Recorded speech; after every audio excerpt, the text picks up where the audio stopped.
Yeah, sure, I can do that. So I would say that Me Too and the spiral of believe all women. I tend to believe all women, sure, but I also believe all men. So I think that men who say that they're innocent should be believed as much as women who make allegations. I think that's fair across the board. When it comes to Me Too itself, I think that the societal kind of damage which has happened from it has not been good for the relationships between men and women, especially in the workplace and external even to the workplace. The trust level has drastically gone down as men in positions of power don't seem to want to work with women very much anymore, including attractive women. I was just reading a survey about this morning. It's a little bit older, but I was looking up some of the newer data, and they definitely have trust issues. A lot of men have begun to have trust issues with women due to the fact that they can just be, accused of doing something that they never even did, and then their whole life gets basically ruined. So, yeah, I don't think, in retrospect, it was a great idea. Cool, Corey.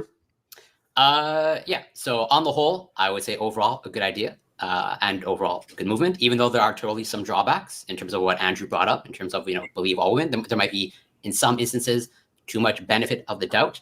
However, if you just look at, the rates of false reporting and false allegations, like they do happen, they are a thing, but it's a very small minority. And that, to, I guess, what Andrew brought up of like a lack of trust in women, I would say probably overall poor decision making. If your concern is like the small minority, like the slim minority of false allegations versus hiring a competent person, especially if you look at education rates of women, you're probably passing up a lot of competence just because you have just a very small concern with false allegations. And like the trust issue, I think is like a non-issue. So like overall, on the whole, good. But there are some negative drawbacks to it. But yeah, that's where I stand for now. Cool, awesome. Let's go with Torshaa next. Yeah. Here, I have a link for everybody. Put it in the chat right now. So until we can accurately report rape statistics, I think it's a bunch of bullshit. And that's it. Thank you. Okay, short and sweet. Lauren? I really appreciated Andrew's opening statement, because I think the false accusations have played detrimental effect on a lot of men's lives. And I thought it was really interesting how Corey combated that with, well, it's such a small portion. It doesn't really matter that whether or not it's the majority or the minority. We just know that there are a portion of women who are lying about this and absolutely destroying men's lives. And the Me Too movement has actively changed legislation in a way to make it so that laws actually make it easier for men to be convicted or at least penalized, whether it's laws or bystanders and like school standards have made it easier for men to get penalized, even if there's not sufficient evidence to prove that they've committed the crime. Do you want to add anything? Maybe later. All right, Destiny. Here, you go first. So the question is... Or wait, are other people here speaking? Why didn't Pixie say anything? I don't know. I know you don't agree with I don't want to impose. Okay, so here's what we do. Since both of you guys have friends, they can get in on it, but I don't want it to be like a massive, like a 3-person in one package. So you can let it go. Let it go. Well, looks like fun. Well, I'm a moderator. Let me make the rules. So you can like, for example, if you're like, oh, okay, we want you to answer this question, you can give your perspective, but it shouldn't be like you guys get 3 times the time because it's the amount of people. Hopefully that makes sense. But yeah, so you guys can all give your quick take in the opening statement. Okay, quick take. Go for it. Okay, so do I think the Me Too movement was overall good? Yeah, basically. Yeah, is it overall good or bad? I think it was overall good. That doesn't mean it was perfect, but I think like men being falsely accused and actually having actual consequences for that actually were detrimental to their life, I don't think that was a very common occurrence. However, I do think that there were certain behaviors that were just put in with oh, if a guy smiles at you, it's this and that. I think there was times and certain behaviors that weren't actually that bad that women were perceiving as bad just because it was the internet, and then it was so I do think that happened. I don't want to ramble. Cool. Hi guys. All right, I would say that with any movement, there's going to be people who piggyback on it who don't have good intentions, but overall, it had to happen. Otherwise, it would just keep continuing to be ignored, that women are treated like they're just accessible. Yeah, I think we're all in of this camp. We all agree. I think it was a good idea, good movement. Sometimes it goes a little bit too far, but I think that the false like men rape accusations or whatever, I think are drastically overblown. I know there are a few big cases where it's happened, but I think overall having people talking more about this is probably the most important thing that's come out about this. Cool. All right, we're going to move to the open panel part. So anyone just have at it. Let the bloodbath begin. I have a question actually for Lauren, because you brought up laws were passed that allowed, let's say convictions or something as a result of insufficient evidence. So what laws were passed specifically? That's actually a really good question. So they changed the evidentiary standards in a lot of states for how women are required to testify. So you have like a Sixth Amendment constitutional right to like face your accuser, and they've changed some of the constitutionality. So for instance, in child essay cases, a lot of times children don't actually have to go up on the stand. They could do a deposition, they could talk beforehand because it's a child. And they've shifted some of the laws to also affect women in the same way that they've protected children in the past. And then not just actual state laws, there's also school policies, and that's the big one for me. So for instance, like the UC policy on how to affect or how to deal with sexual assault accusations completely changed. So as soon as someone is accused of sexual assault, they believe the woman, as opposed to doing before, like, and they start the process of like removing the man from her classes and then start the penalization process. And so there are men who have been penalized before. And a lot of the UCs in other schools have walked back some of what they've done because they went too far, and then they have curtailed it somewhat when they've penalized men who have been proven to be innocent, when women later came back saying, yes, I lied because I had a boyfriend at the time, or yes, I lied. For instance, there was, do you guys remember the mattress girl? Yeah, we carried the mattress around. Yes. Okay, so like that's like a perfect example of somebody who lied and the school really supported her, and then they walked back some of how. Wait, did she end up? Was she lying about her story, or? I don't think so. Yeah. Was she? She was? Okay, I'm sorry. I don't. Yes, She walked around with the mattress. I just want to clarify, because like you brought up so from what I gathered of what you said, when it comes to like laws, it seems like the large changes were just like use the example of children don't have to face their abuser. So women don't have to face their abuser for some states or some instances. That's the major change that has occurred overall. They don't have to go on like they don't have to face their accusers in the same way. Different evidentiary standards are lowered. So what are the evidence? So what specific certain evidence? Like so, for instance, like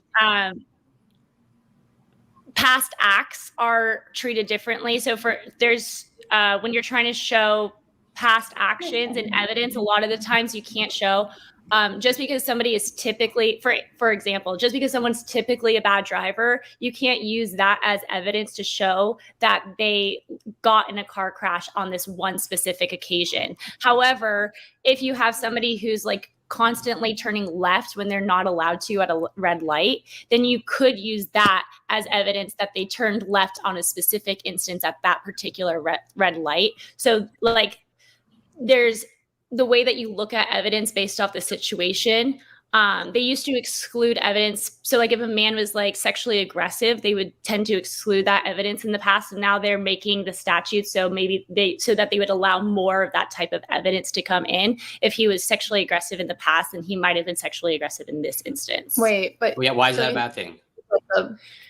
So just like I try to explain with that car situation, just because you were a bad driver in the past doesn't mean that you like actually got in that car crash. So just because you potentially could be a sexually aggressive person, or other people have perceived you as sexually aggressive, that doesn't mean that you were sexually aggressive in that instance. However, if you have a particular like sexual aggression against a particular person and in a particular situation, I think that would be more like the left turn scenario. However, just a quick clarifying question on that. Isn't it the case that for a lot of crimes, like certain types of character evidence like that is admissible when you're trying to determine the culpability of somebody or having committed a crime? So it And depends. also So past once behavior is like a good I'm trying to predictor of future explain like the behavior. difference between like the two types of character evidence. So if you're trying to show like someone is based off their character, they committed the crime, it's only allowed in for certain situations. So like if you're like propensity, you're not allowed to show it for propensity situations. So it's actually not allowed in most crimes. However, with sexual assault, they are allowing that type of evidence in. They're allowing what type of evidence? Character evidence. So the rape, you're saying they went back on rape shield laws? Because with rape shield laws, you're actually not allowed to, and this was way before Me Too, where you're not allowed to bring in any evidence of a woman's past sexual activity in a rape case to prove consent, Right. for instance. So those things have been around way before Me No, Too. I'm talking So about rape his cases were- sexual aggression. I'm talking Okay. about like evidence of his sexual aggression. His sexual aggression. Okay. There's like evidence that he, or people are like claiming that he, for example, wasn't taking into consideration a girl's like no, or was still like pushing forward. That now that's allowed in the court of law. That it's Right, like, like as a character. Right, exactly. So like for like you would know for what Jazz, right? Jasmine. Yeah, Jasmine. Sorry, Jasmine. So for most character evidence, it's actually not allowed to come into court for Yeah. so like I was trying to give a better example.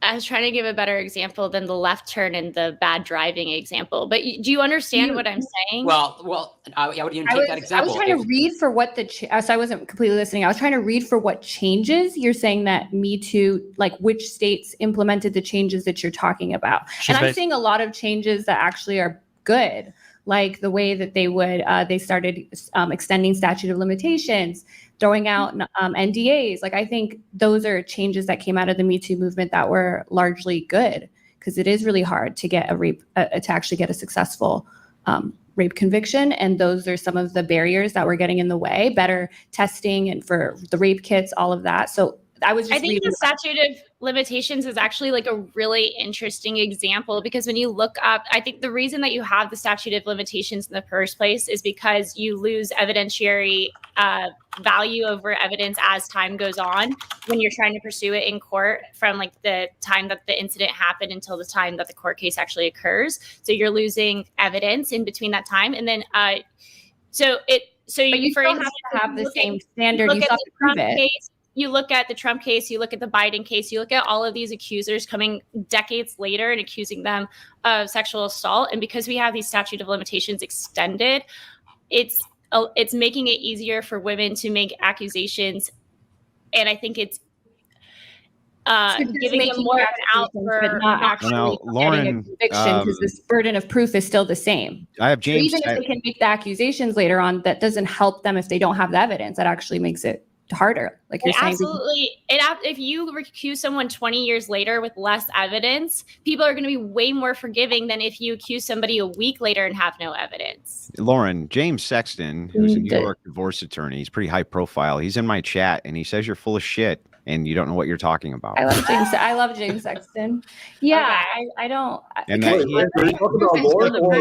The jury gets instructions. They can't just say, well, we feel like, and now, sorry, I don't want to take too much Destiny's of my time. No, you're good. Can you be more like specific on what part was full of shit?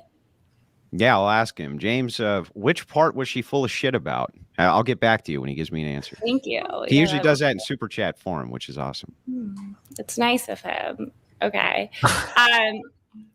And yeah, no, like I would say like certain things that you mentioned, like I do agree.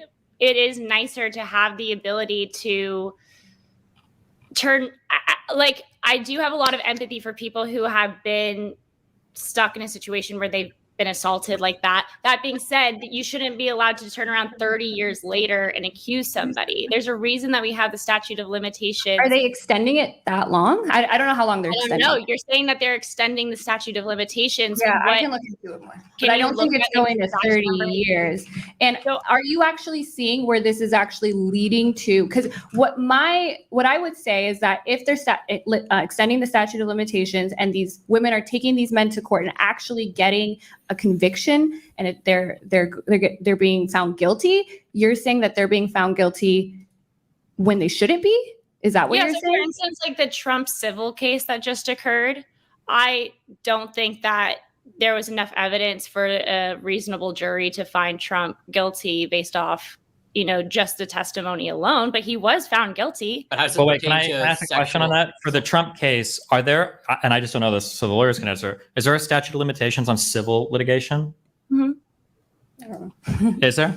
Yeah. Yes, Oh, there okay. is. Well, Gotcha. Sexton says that her explanation of the concept of prior bad acts is totally inaccurate, and the evidentiary standards related to the child testimony didn't change due to Me Too. I didn't say the child change. I said the way that they treated women is now. I don't know if it was actually proposed or if it changed, but I saw something that proposed that they changed the evidentiary standards for women to reflect more similarly So to is it a children's proposal or an standards. actual change? Yeah. So you have concerns with okay. I well, saw sorry. changes in legislation during the Me Too movement. I suppose I should have done a little bit more research to see if it actually was a proposal versus whether or not it was enacted. But I did see changes in legislation or proposed changes in legislation that I thought were detrimental coming out of the Me Too movement, specifically the lax in evidentiary standards when it came to accusing men. Okay, but it's possible that's just proposal right now and nothing actually changed. So you'd have no issue if nothing changed. But what wasn't proposal was the UC standards. The UC standards absolutely did change, and then they retracted on that. Also, so real quick, so it seems like for New York State, in May of 2022, the Adult Survivors Act was a piece of legislation that extended the statute of limitations for, it looks like for civil suits. And then this act expanded the ability of plaintiffs to sue for sexual assault and unwanted sexual contact in the workplace. So yeah. Good job, Me Too. That's all they got done. That's it. But I mean, also, do we want like an extension of the statute of limitations? I don't even know if that's something that we do want. Well, given Why that in not? New York, the statute of limitations was 3 years. Yeah. I thought it was only 3 years. That's insane. Okay, that's really short. Yeah, Like, well, I so would they absolutely have it done in kind of a sticky way. So the statute of limitations was 10 years, but it looks like you could only bring suit if you had filed an actual complaint to the police within 3 years. So they kind of have it set up that way. So if you hadn't filed the complaint within 3 years, then you essentially, your statute of limitations has expired. So Let's let Torshaa get a word in because she hasn't spoken once. Go ahead. No, I was just confused because I thought Lauren said that them extending the statute of limitations is a positive thing. And I think that's absolutely retarded. No, earlier when you were saying something like, can you guys hear me? You were saying that you think that people will believe people after 20 years. No, I'm saying they easier. I think Did they'll you give mean them that? more, Maybe I think heard they'll you give wrong. them- after 20 years, they'll give them more leniency for not bringing hard evidence. So, for instance, if Pixie assaults me tonight and then 20 years later I accuse her, they're not going to be like, well, why don't you have, the sheets? Why don't you have your clothes? It's like, well, that was 20 years ago. Well, did you get a rape kit? Right, because I could say, oh, well, it was 20 years ago, it was super traumatic. So there's all this evidence that is gone now, and like, we just accept that evidence is gone. So just off of word of mouth, that's what you guys were arguing? That's my issue, that like if you allow people to turn around and accuse people decades later, that's my issue, because you're going to be losing evidence, and the jury's going to it's going to be more acceptable to lose that evidence. But that same evidence, the defense deserves and has a right to review as well. So if that evidence is just gone and nobody gets it, and then it's in the benefit of the woman because, well, of course it's 20 years later. Why would she keep this? Why would she keep her clothes? But feminists are also saying that right now, women don't, they're saying you should believe women because regardless if they didn't get an STD test or something because they were traumatized, a lot of feminists are arguing right now that we shouldn't care about that stuff and that you should believe them. And so a lot of people are saying, well, you need the kit, but you're saying that, well, it makes sense if in 20 years from now they don't have a rape kit. Well, what about the feminists saying, well, we should believe them now? You see what I'm saying? I think that if it's a shorter statute of limitations, people will have expected the woman to get more of that evidence and to do more of that. Like if you have a shorter period to do that, then you're more likely to gather that evidence within a reasonable time frame and I feel like something that would help this, and this is an unfair burden to place on you, but I'd be curious if is there actually like criminal or civil cases where it's like they did a really old rape accusation, but because it's been so long, these like evidentiary standards are lower, or like the jury is being way more lenient. Just look at what's his face, Judge Kavanaugh, for instance. I think that's like a really clear example. She didn't have any evidence. She didn't know the house. She couldn't. Wait, am I crazy? Did that go to court? No, I don't think so. Did that go to court? That was just I think testimony during his whatever Well, it Are went you in front of saying Congress. actual Yeah, legal but that's not- consequences for these people, or like the court Yeah, of I'm just public saying- opinion? I'm saying in legal consequences. Yeah. I could be It was wrong, but I don't think. almost, it was almost a legal consequence to be not Wait, allowed. no, to that was a job- that was That's essentially a job way interview. different That thing. was Yeah, essentially public a job opinion. interview. It's not like you're not getting the civil penalty of financial, and you're not going to jail. Sure, but like none of these statute of limitations. Position of office. It is a legal. But none of these consequence. statute of limitations have anything to do with like Kavanaugh before Congress. That's They could true. question The about statute anything. of limitations doesn't have to do with Kavanaugh. However, it's just like it's the only example that came to my head of somebody being accused decades later and people having leniency for the accuser for not having any evidence, for not having any knowledge of any of the people there, for not having knowledge of where she was when it occurred. So Wait, if he was like fully believed, like wouldn't then he not have made it to the Supreme Court presumably, or like that would have been heavily weighted against him then? well, it based off the people who were judging him, so the people judging him at the time. So the people judging him didn't really maybe fully believe the testimony. It's kind of that was super partisan. So I mean, that's why he got. Okay, well, but yeah. So due to their partisanship, yeah, they were able to brush aside. Let's bring it back. Kavanaugh is like very not related to this. Well, I You feel can like make the most related one is like, what was the name of the celebrity guy that just got eaten up, the ex-Scientology dude or whatever? Oh, it was Masterson. Yeah, Masterson. Yeah. Like, that was a guy, but like the evidence for that was, it seemed like it was fairly strong. Like that girl had reached out to several people right after it happened. There were text message logs of everything. Like, I don't know. That's totally different, though. But there are.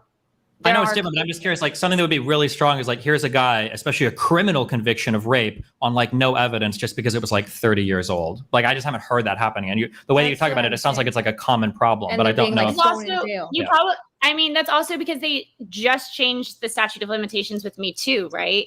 So it's a Okay. newer issue. So we don't have decades down the future to see. Well, the true, we don't have it, but you consequences of made the it. claim that like juries were treating it differently, but now you're saying juries haven't had a chance to be confronted with it yet, which I feel like are two different claims. And I looked, I do think that people- it to 30 years. They're moving it. Most places are moving it from like 3 years to 5-6 years, which seems very reasonable to me. 'Cause That is reasonable. the 30 years I'm not seeing anywhere. The most was that New York you pulled up was like 20, but most of the ones I'm seeing, it's like they extended it to 6 years, 5 years.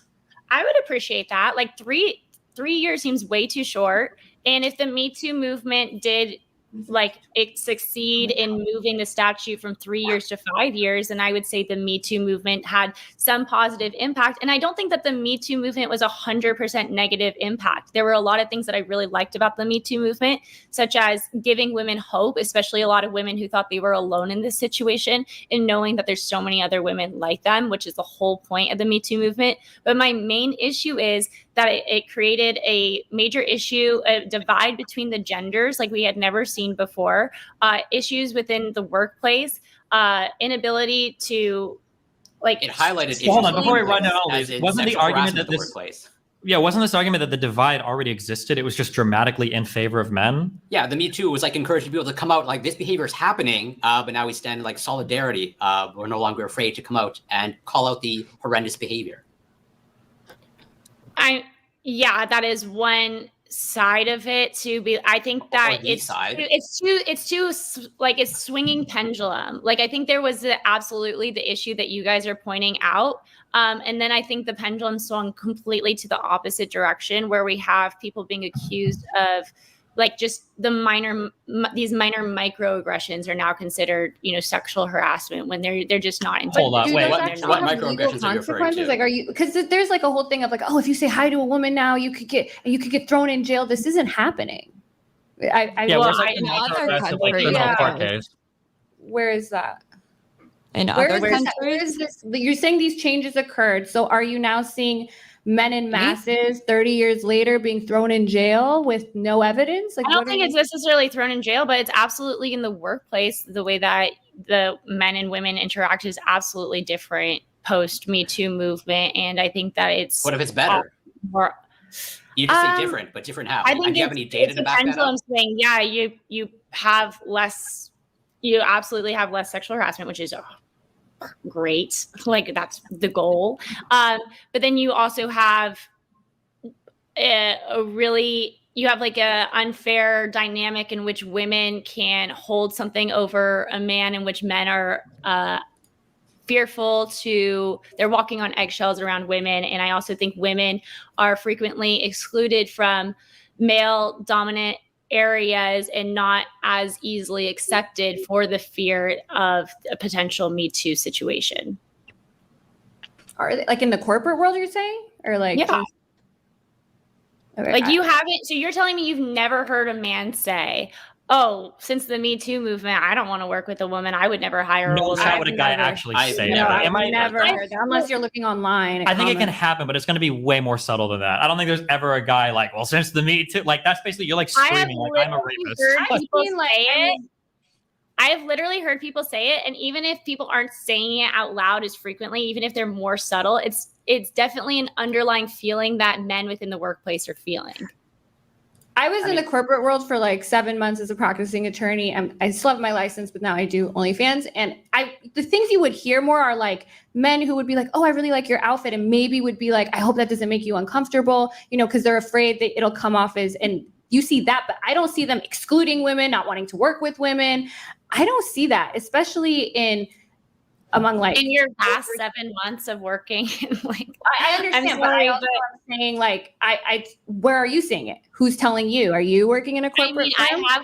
I have absolutely worked in corporate America before, and I mean, I've worked in law Before firms. me, so since Me Too, and you've noticed in your job in the corporate world that you're working, I don't know what you do. Yeah, and you're absolutely. noticing that men are not hanging out with women anymore, and they're just, I don't know, maybe. Well, I've Florida is absolutely had conversations in the workplace with men where people feel like they're walking on eggshells, where they feel less comfortable with their female counterparts, where they, Maybe they're just annoying. or maybe You know? like not to sound like a simp, but like if I heard a guy say that like, oh, I feel like I'm walking on eggshells after Me Too, I would just assume that guy is like a rapist. Weirdo, yeah. It's like, Yeah, that's exactly. the weirdest thing in the world. That's an insane thing to say. Yeah. Now, I think there are more particular worries. So this is one Why? that I'm, Wait. Why is that an insane thing to say? because if you're worried about being perceived as a rapist, you probably have like a lot of behaviors or ways that you engage with women that make you come off as like a rapist. Worrying about how you're perceived has nothing to do with the fact that you would. It's not entailed that you would engage in behavior because you're worried about being perceived. I'm sorry, but that your way. perceptions absolutely entail the way that you act in reality. No, That's it all does that's no. where There's perceptions no are entailment formed. whatsoever that if you're worried about being perceived a certain way that you are. That's because you're going to act that Somehow, way. I'm That's not what saying. surprised that you would be the one to argue No, but against their this point. behaviors. Well, give me an argument back. So I can't argue against you saying no. Against you just saying bullshit. I'm You just saying that said in any bullshit. other circumstance, we're applying a different standard to rape here, okay, for whatever fucking reason. But in any other circumstance, if a guy were to like come into your house and he would just start talking like, "Cut, an like it's so cool opinion. that you're like awesome with me," but like I'm so worried because a lot of people think that I just like steal stuff from their house. Like if a guy randomly said that, I'd be like, "The fuck do you mean? Why are people worried that you steal shit from their house?" But I was like, Like, oh, I just no, said I hi think to her. it's- She was I like, think "Okay, it's yeah." totally I'm like, you probably reasonable. just didn't say just I think hi it's to her. totally You know what I reasonable mean? for men to say that they walk around eggshells around women if they perceive that there's all sorts of false sexual dynamics at play and Okay. false sexual claims that will be made against Right. them. But And a I man don't who think respects a woman's that them space- worrying about how they're perceived is them saying, "Oh, wait a second, I'm actually wanting to do this behavior, and now it'll just be perceived that I am." I But- think but that's a bad maybe- take. Okay, but maybe not. But for a man to have that, a man who doesn't disrespect a woman's space in the first place and knows how to behave around women in a respectful manner wouldn't be afraid because he knows how he is acting in his work environment. What are you There's talking usually about? something that happened for there to be consequences, at least. So when a guy says, "Oh, I just said hi to her and they reported me to HR," that I don't think that's the you story. guys hang out with like the elderly generation ever, and like, have you ever noticed? And it's just like part of their generation. They tend to be Sexual like, they wanna harassment. talk. They're just like They tend to be bigots as they're a well. little cutesy. There's a little bit, and then we look at them and we're like, oh, how inappropriate and how wrong, and like, yeah, but we can't like. It's become such an extreme. We can say some of maybe we could recognize in society that some of the mannerisms that were tolerated decades ago shouldn't be tolerated anymore, but it shouldn't go to such an extreme where we're penalizing people for basically flirting. Like Who's being penalized though? Is it just are they actually being penalized, or do they feel like they're going to be penalized? No, people are absolutely being penalized. I don't know why unjustly being penalized. Or I've spoken to several men who I feel have been unjustly penalized for. In what ways? Like a woman accused them of sexual harassment. A woman has accused them of rape. Did you speak to the women? Did you get the other side of the story? Yeah. Did you get the other side? No. Let's talk to the men. Well, for one of the cases, like the case where the guy was accused of rape, it was a UC case and it was overturned in his favor. However, he was already expelled from the school at that time, even though they found that she had actually lied. And she was eventually expelled from the school as well. But at that, he played for their football team, and because he was expelled, he couldn't go back on the football team. There was no point for him to go. So he lost everything. He was heading to the NFL. He lost his ability to go to college. Those are going to be less likely than the other side, than the latter. That women who actually. Yeah, I worked in corporate. I was an accountant for 17 years, and there's so much sexual harassment in the workplace. Yeah, so much. Yeah.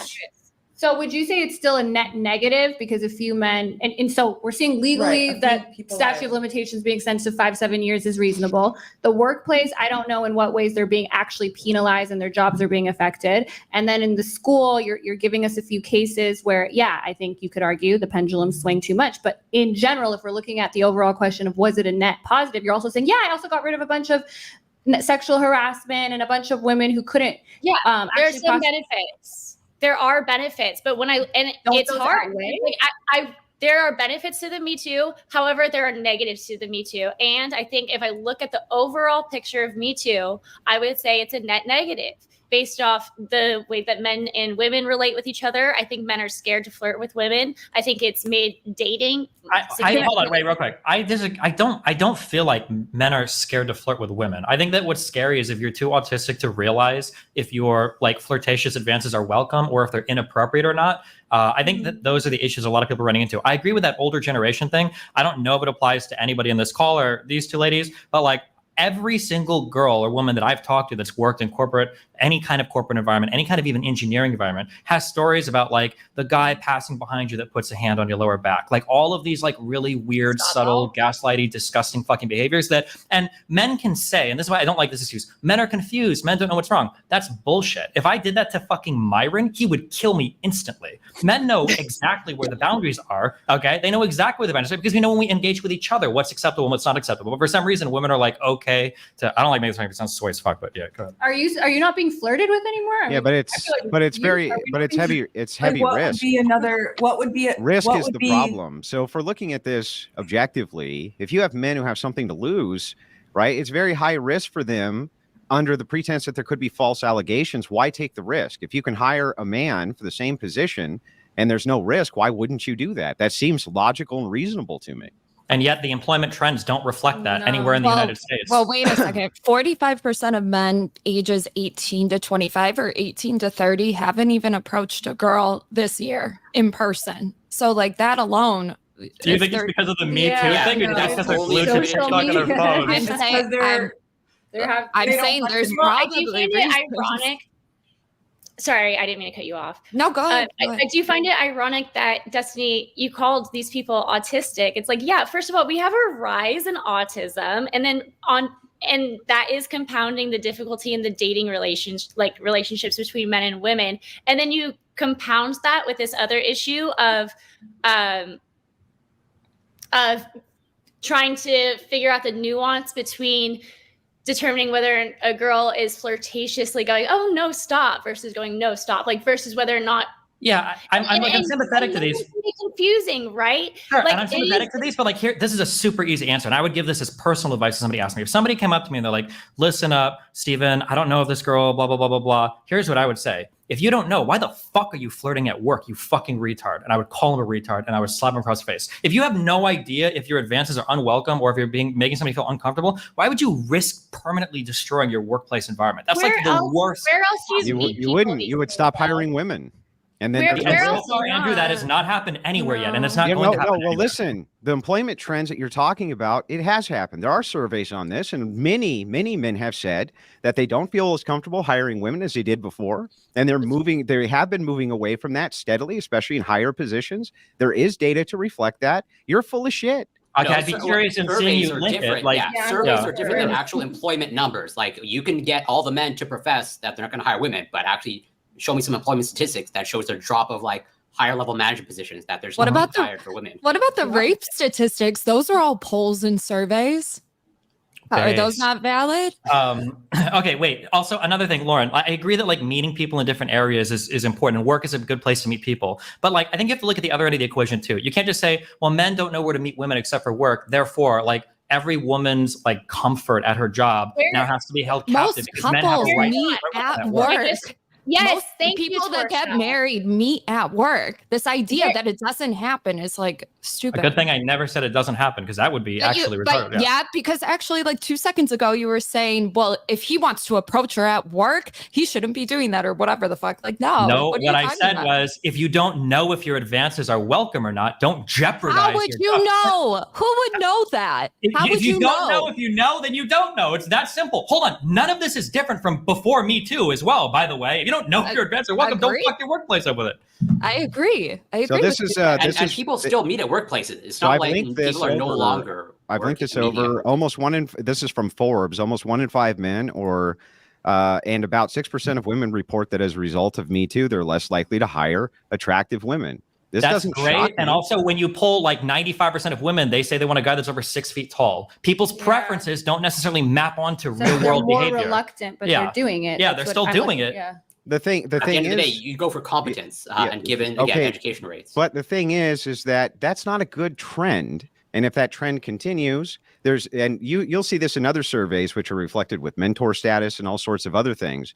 It's not really so much whether or not this phenomenon is going on in real time, but whether or not the perception of it is going to continue to spiral in society. And it seems like it's going to.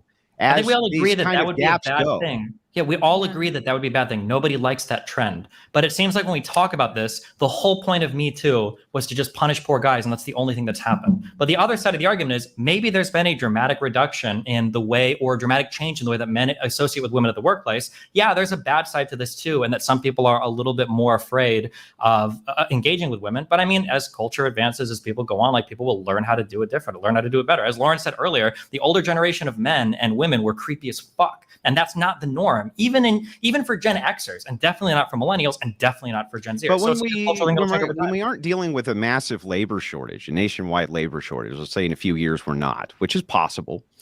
And suddenly you do have the same qualified candidates who are coming in, who are men and women, and you have a lot to lose for your business or something like this. Doesn't it stand to reason, don't you think, that a lot of those men would prefer to hire the man over the woman? Good. Fuck women then, because they're destroying us in school and the workplace right now. Like Yeah. women are on course to completely upend. Well, they're not destroying us. So They are. In you In can school, see- they education, are. in No, education. you can see, hang on, you can see that, especially with trades and with education, the gap is beginning to close.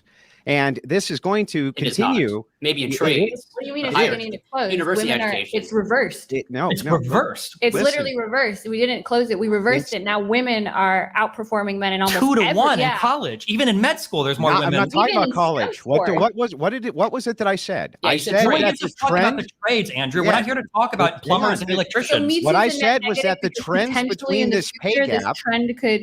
What I said was that the trends between the pay gap of tradesmen and the college educated is beginning to close up. So no, it doesn't really tell the whole story to say that women are getting more educated. That's fine. If a massive education was about rewarding the best and brightest, almost nobody would be able to go to college, but almost everybody is. A college degree, as people It's are still finding around out, 35% does not of the mean population. that you're qualified for shit.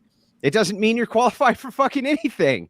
And I mean, even it's like fast the other becoming lawyer something in that here- is kind of your nose is almost looked up at it because it doesn't seem like it matters. If it's What? not about rewarding the best and the brightest, then what Wait, ends up Hold, where are happening the, is the I'm sorry, standard wait, becomes where are the lower. numbers on the college degrees are being snubbed? And people are like, Yeah. no, I want a high school graduate instead. So if you're talking about, like, let's take a field like sociology. Or No. things like Let's this. not. Let's just talk broadly about statistics in the United States. Okay. This is not happening. What isn't happening? that people are like, oh, I don't want the college degree guy. I want the high school graduate. No, that's not what I said. What I said was that Sorry, the that's what the standard, implications the standard on college educations are that if more and more and more people have them, they become actually less and less and less valuable because you appeal to the lowest common denominator. You have to in order to get the most amount of people these degrees.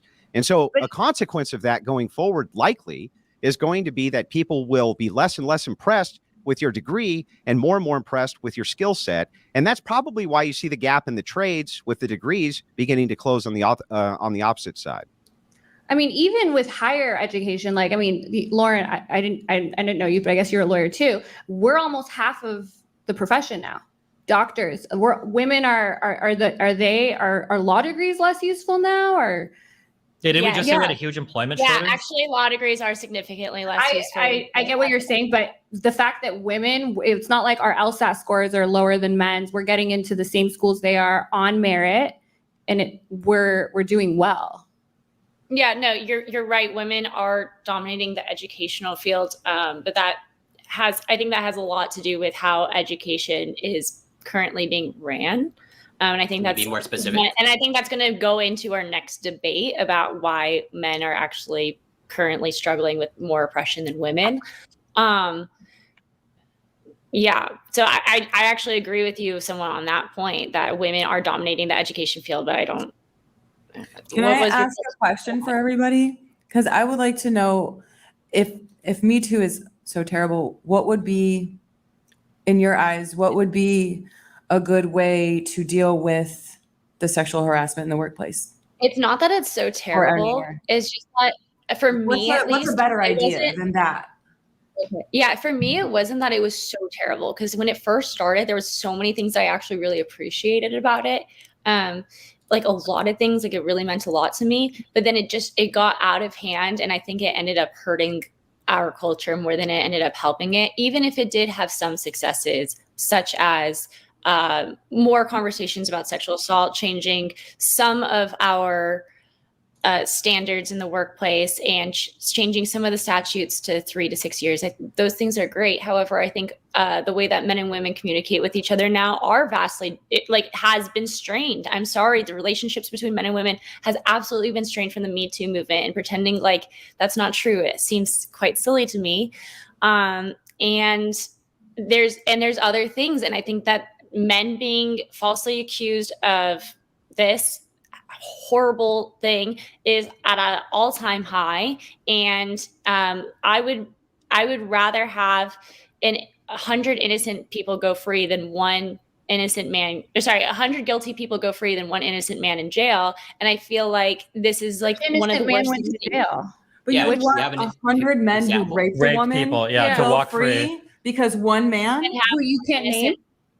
I would rather have 100 guilty men. A woman who's raped got damaged, like for life as well, or many, many years, probably her whole life. I'm sorry. Are you guys for putting innocent people in jail? Like, what proportion do you think is fair?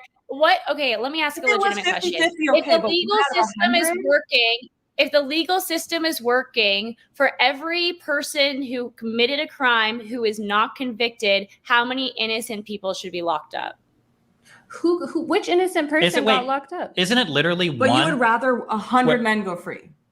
Versus I would. My point being is, I don't want any innocent men in jail. Yeah. Hold on, wait. Can I just evidentiary question?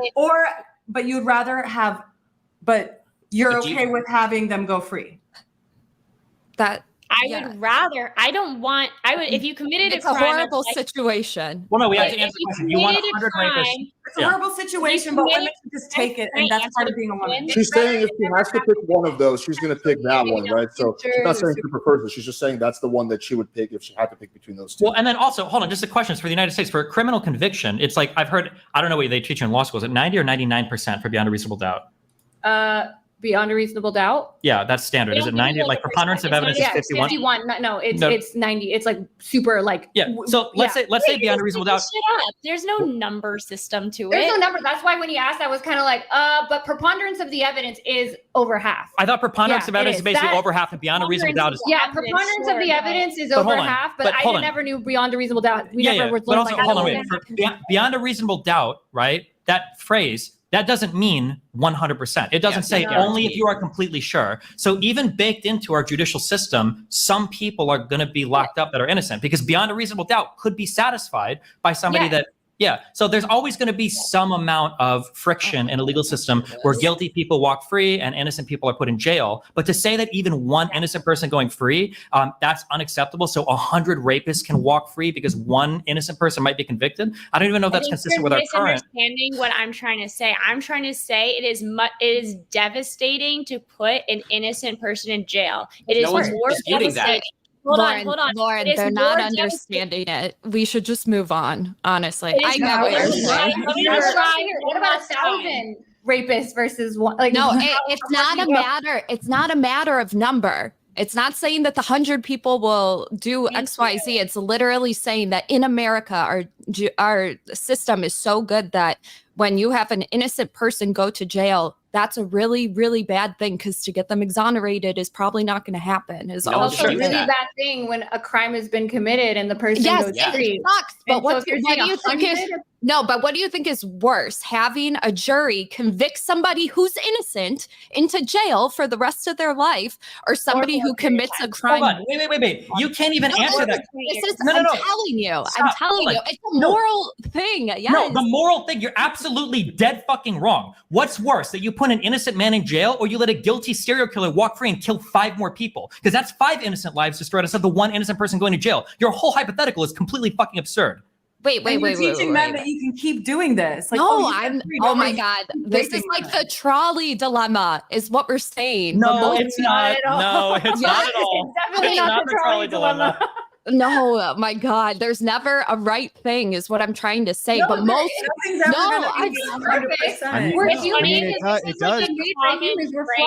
does actually sound like the trolley dilemma. It does. You should have just said the let's go one at a time. Let's let Andrew hasn't talked in like fucking 5 years, so let's let him. I was just saying it does actually sound like the trolley cart dilemma. So I think that the question is like, would you throw the lever if one innocent man went to prison in order to save 10? I think it is basically the trolley cart dilemma. It's phrased differently, but I think it is essentially the same thing that you're asking her. So the answer to this question from you, Destiny, is what for this particular dilemma? I think that our criminal standards of beyond a reasonable doubt are adequate in the United States. I think I like the way that our legal system functions, but it's dishonest to ever use the phrase, I don't want an innocent man to ever go to jail. Because if that's your position, you are at ends with the current US legal system as criminal convictions work. Well, I mean, but you don't want innocent men to go to jail, though. No, of course not. But you also don't want to set the evidentiary standard so high that you only convict on 100%, because that means a plethora of almost assuredly guilty people are now roaming the streets and committing more crimes. And with rape in particular, that's happened far more frequently than the other way around. Can you guys define rape in this country, please? No. Exactly.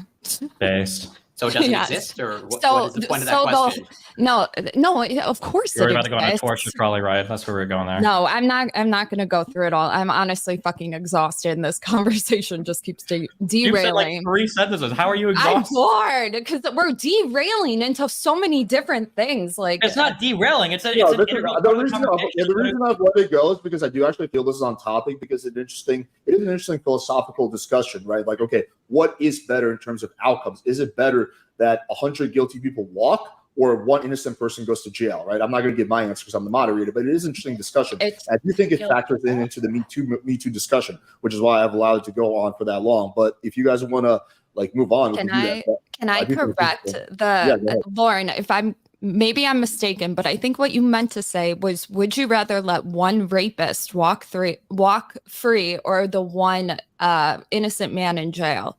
That's not what there's a common saying. I'm surprised no one on panel. No, it is common. That's what I'm asking you. To say I'd rather have 100 innocent or 100 guilty men go free than 1 innocent man in jail. It's like that could be a common saying, and it's based off why we have the American legal system set up the way it is. Yeah, but she's still asking.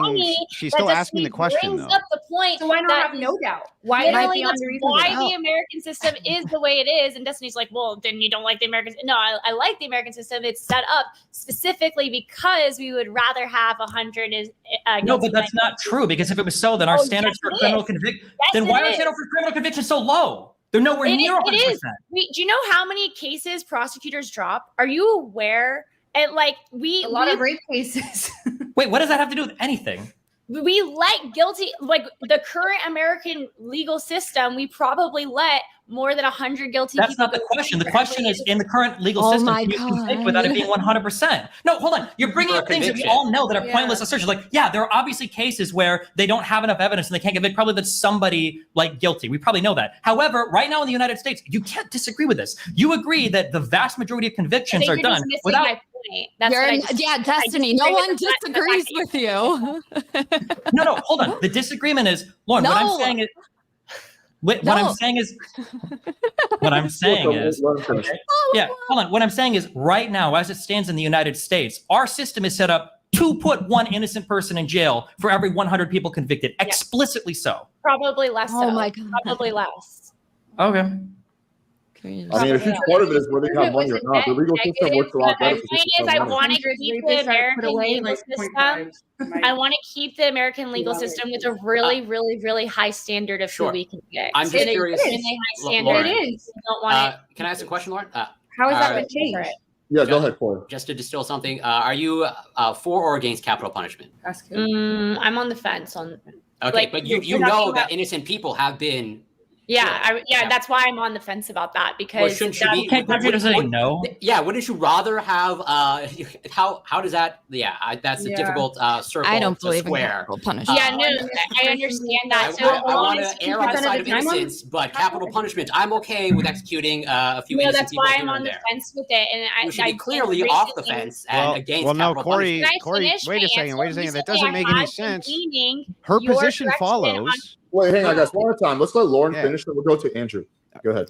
Recently, I have, because of this specific issue where I'm not like I would having one innocent person killed is like destruction of our legal system in my mind. So because of that reason, I have been leaning away from capital punishment. That being said, there have been so some states have different evidentiary requirements for if you're going to do capital. So like they have first a trial and then they have a second hearing afterwards to determine whether or not they should actually be, killed versus, jail for the rest of their lives. And so I think that does help a little bit with like really, really, really ensuring the person is guilty, but that still doesn't negate for the fact that you're going to have prosecutors committing Brady violations. You're going to have corruption that's going to sway the system. And you're going to have innocent people on death row. And it's a very tough call. According to your 2014 study, the number's about 4%. 4% of people who got capital punishment who were turned out to be innocent. Exactly. That's terrible. DNA evidence. Yeah, I know it's a shame. But anyway, let's go to Andrew next. Yeah, I was just saying, no, her position would actually be consistent, Corey. I don't understand why you said she couldn't hold it. It's not a dual position. She's saying she wants the evidence to be extremely high when it comes to these cases in court. She would still want the evidence to be high in a capital punishment case. She's aware that there's going to be some innocent people who are killed via capital punishment, just like she's aware some innocent people will be locked up in prison, but she still wants the evidence to be high. There's no inconsistency there. But there's also no disagreement. We all want the evidence to be high. Do you have examples of it not being high now and people actually being thrown in jail or executed more so because of MeToo? Like I'm trying to put us back on track. MeToo doesn't obviously affect capital because MeToo is I know, but that's where that was just about. I'm trying to put us back on track because you were saying that it's a net negative, and that's because maybe even though we're putting 100 rapists I didn't away, bring up the capital punishment argument. I'm not talking about capital punishment. I'm saying that you're saying that it's a net negative. Okay. Because why? I'm just trying to get us back. I gave my points already. I think it has harmed the relationship between men and women in many areas, including dating, including the workplace. And also I think the workplace is one of the few areas left in which people even really hang out anymore. We don't really have like soda shops. We don't really have like places of meetings anymore other than the internet, bars, and work. So it's very difficult. This is all just your anecdotes that you feel like That's what my question was, like, what would be an alternative to MeToo what would be an alternative? It's not that like I think that people went into MeToo with bad intentions or that a lot of the people that engaged in Me Too were doing the wrong thing. So it's not like there's one thing that you could do, and instead of the Me Too, there's like an alternative option. It's just that I think with the Me Too movement, there have been a lot of negative repercussions that we didn't anticipate that came along with maybe some of the benefits, including changing the statutes from 3 to 6 years. I think that is a benefit. Changing it to 20 years, I don't know if that's a benefit. And so I just think overall, the net negatives include the social interactions between men and women, the easier to get men in trouble at work, at school. And I think that definitely attempted to trickle into legislation. I don't have any specific statutes in front of me that I could point to. And let's also let Andrew and Torshaa answer that question, because it's an interesting question. So basically, I'll just repeat it. What should be the alternative against the Me Too movement? Like, obviously, you guys don't like that movement. So what would be your alternative in an ideal world? I don't have solutions. I just think there's some things that need to be fixed. It's a multifaceted problem. Well, it is. It's a lot more nuanced than, well, what's a better idea? I don't know. Probably starting with how to define rape, because it's changed since the 70s. Probably getting statistics right. I mean, US was rated the most dangerous place for women because of the rape statistics. I find that to be shocking. Wait, who rated the U.S. as the most dangerous place for women? Reuters did, which is, and so, no, this is, I swear to God, and I heard actually a feminist talking about it. They call her. Are you sure this isn't like of OECD countries or of the G7 or whatever? Like, no, here, I took notes on it. Let me grab it. Fuck, what's her name? In I also think we can all agree on the definition of rape. Rape is putting your penis inside of a girl without her permission. There we go. for rape? So the rape statistics, though, include things like intent. Did they try and stop? That's included, and that's absurd. Like, they stopped. They didn't rape, is my point. Yes, this is, and I don't know why, like, I didn't want to go too much. Oh, that's a perfect example, Torshaa, of how, like, the statutes have changed. Like, that's a perfect example of how. Well, it's the CDC and the way that we report it. We have one group, the Justice Bureau or whatever. Who's the one?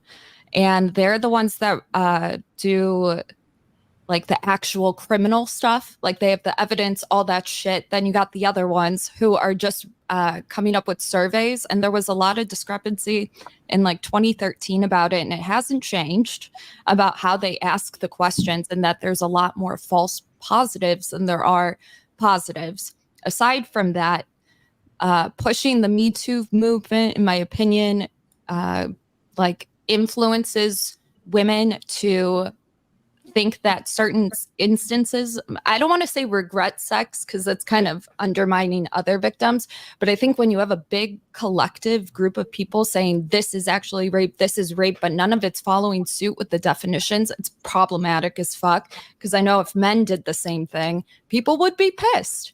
They changed the definition of consent as well, right? So they not only changed in the statute, and that affects the statute. So if you change the definition of rape and you change the I'm a degenerate. I don't know the statutes.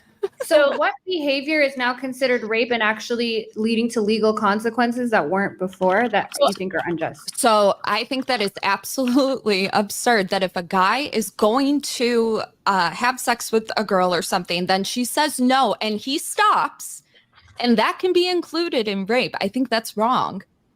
And wouldn't you agree? Change what state? Guys, I don't know statutes. I don't know. I have an example. So when I'm talking about statistics, I'm talking about surveys, or I'm talking about women who report to the police, not necessarily charge the guy, though, because you don't have to. That's something. Guys, also just a 5-minute warning for this topic before we move on to the next one. So just want to give you guys that. Okay, go ahead. Another example of the change of definition is like with consent. So it used to be. Wait. Who's changing it? What are the statutes? I think because you're just like saying like these are changing. Where I saw this occur was like the UC campuses.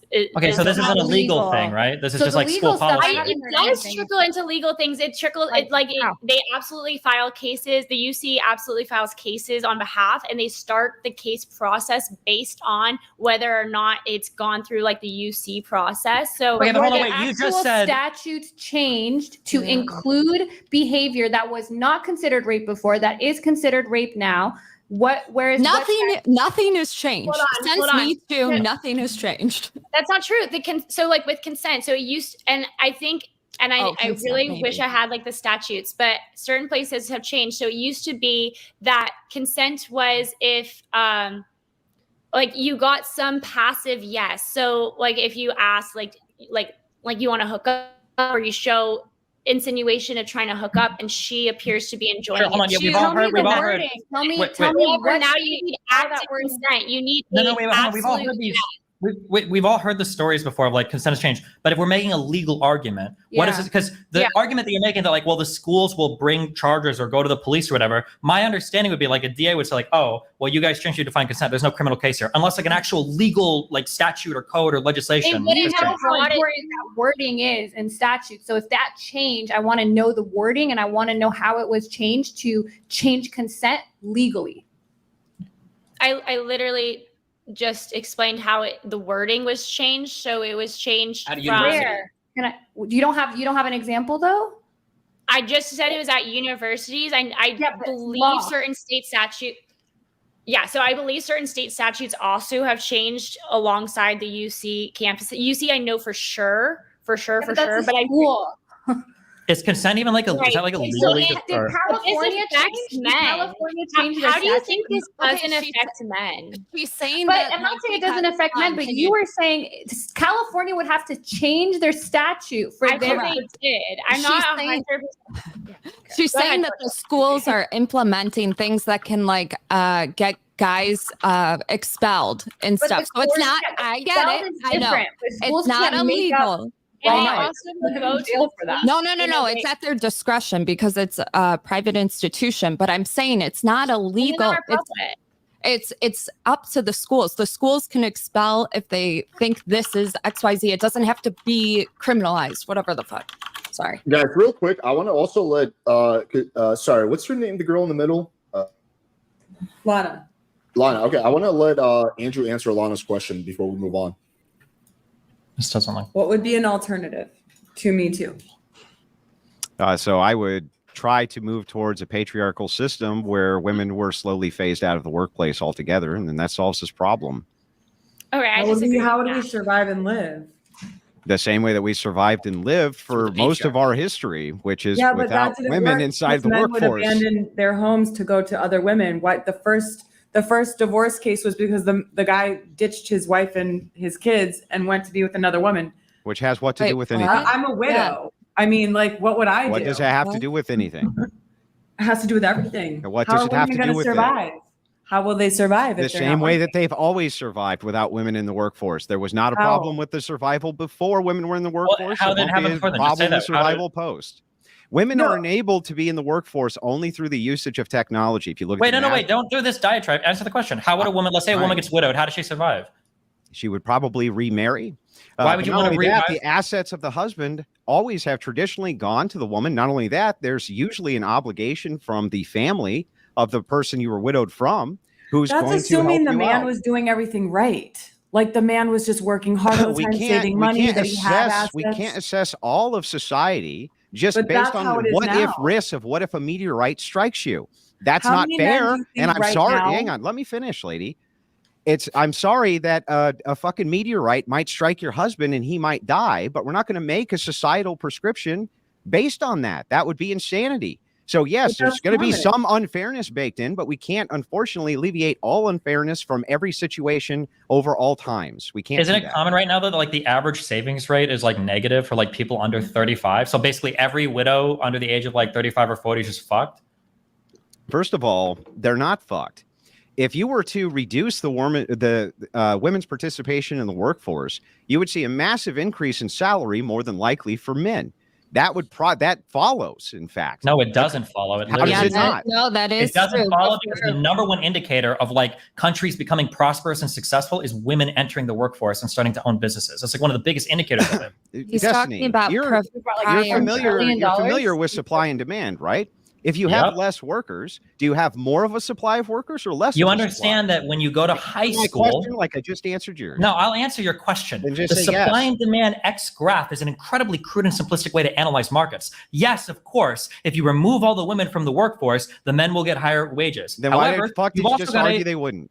What? Why did you just argue they wouldn't? Because every single economist in the world agrees with me and not you, Andrew. So maybe agrees there's a with you better about analogy. what? You just agreed with that when me. Women start to own businesses and enter the workforce with a higher. Bro, you just agreed with me and my position that if all women were exited from the workforce tomorrow, salaries for men would skyrocket. You literally just agreed with that. $1 trillion less Salaries- dollars yeah. in our economy. Salaries might increase, Andrew. Do you think murdering half the U.S. population would be good for the economy? Because now you've got half That's the a red. What happens so to that- productivity? So, Like, what happens to the so hang on. So productivity as well? phasing women out for one thing. There's a massive distinction between that and murdering half the population. But assuming that we granted your hypothetical and half the population was somehow murdered, salaries would still increase for the half that were here. Yes, Destiny. No, And that's what would not. happen to That's just not how it productivity? works. There's Yes, no. that, productivity. why did you will just not get done find- saying that's how it no, works? I didn't get done saying. You're using a high school supply demand graph to analyze an entire worker economy. Workers are a supply in the economy. Generally, for an economy, when you increase your supplies, you increase the standards of living, you increase the GDP, you increase wages across the board. Here's a question, Andrew. If we look, So you just agreed with me again. No, I didn't agree You with you, did. Andrew. I agree with you that the very crude supply demand graph might seem to support what you're saying, but there's a whole bunch of reasons why a crude supply and demand graph would never explain in something entirely like wage markets for an entire society. That's absurd. You just listen, you've agreed with me in every way you possibly can. You just keep deferring to, but there's other complexities which might come in. Okay, fair enough. There might be some other complexities that come in, but men's salaries, if women exited the workforce tomorrow, would increase drastically. There's no way around that. And then they would decrease. Yes, your consumer base would fall, your overall level of wealth would fall, your overall, like everything. Why would your consumer base fall? Women entering the workforce has brought so much money to the economy when you compare it to like if women were never, that those changes never happened. So the economy has 100% been benefited by women entering the workforce. Hold on. No, wait. This isn't even up for debate. I'm Yeah, sorry. it's not. Where are It's all of these? I'm sorry. Answer this. Where are all of these hyper-competitive countries that don't let women in the workforce because they want to be more competitive on the world stage? Can you name like one? You mean nations which are in the West? They're all egalitarian, and so they've all pushed for this. However, we can.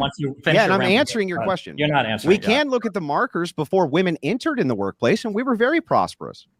First of all, no, we're not. Number one. Yes, we were. We were very I'm asking you, prosperous. where are the countries that are out competing everybody else because they're like, we're not going to let our women enter the workforce because it's better for our country? Give me one. Yeah, so for Okay, instance, like China again, you're Lauren, making Andrew answer, and then we'll go to you. Go ahead. Listen, there's a distinction to be made here. You're that not going to even answer. You if don't I have an can't. answer. No, you're rambling. So Where's I'm Lauren? telling you, What was I'm your telling you answer? the truth. You're not, you right have no now, answer. right now, current Adding trillion. in existence in the West. No, I couldn't point to one because of egalitarianism. But I can still use the historic marker to show that those same nations, before women entered the workforce in mass, were quite prosperous.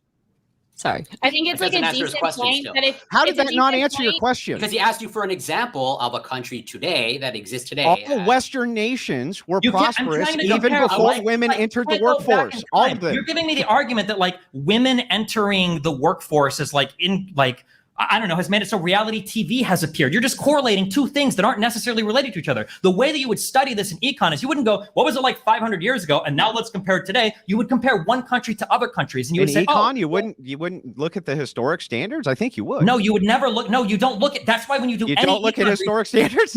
No, open the NBR, open any econ study ever. You don't say like, oh, well, 50 years ago, what was it like? Let's see how this, like, for instance, when you do minimum wage experiments, you go state by state, you pick placebo cities. So You when a compare, Keynesian economist, so I don't know goes what to you the, mean by goes Keynesian to, economist, if bro. a I don't Keynesian, have the political if a term. Keynesian, hang on, stop. Whatever economist you want, but I'll just say Keynesian. If a Keynesian economist goes in and to a government position and he wants to offer economic solutions, wouldn't he appeal to Keynes and Keynes markets and solutions? And those market solutions are going to be based on those standards from that. What do you mean? No, you don't go up to a guy and you go, hey, what about Keynes? Hey, what about the 1950s? You do.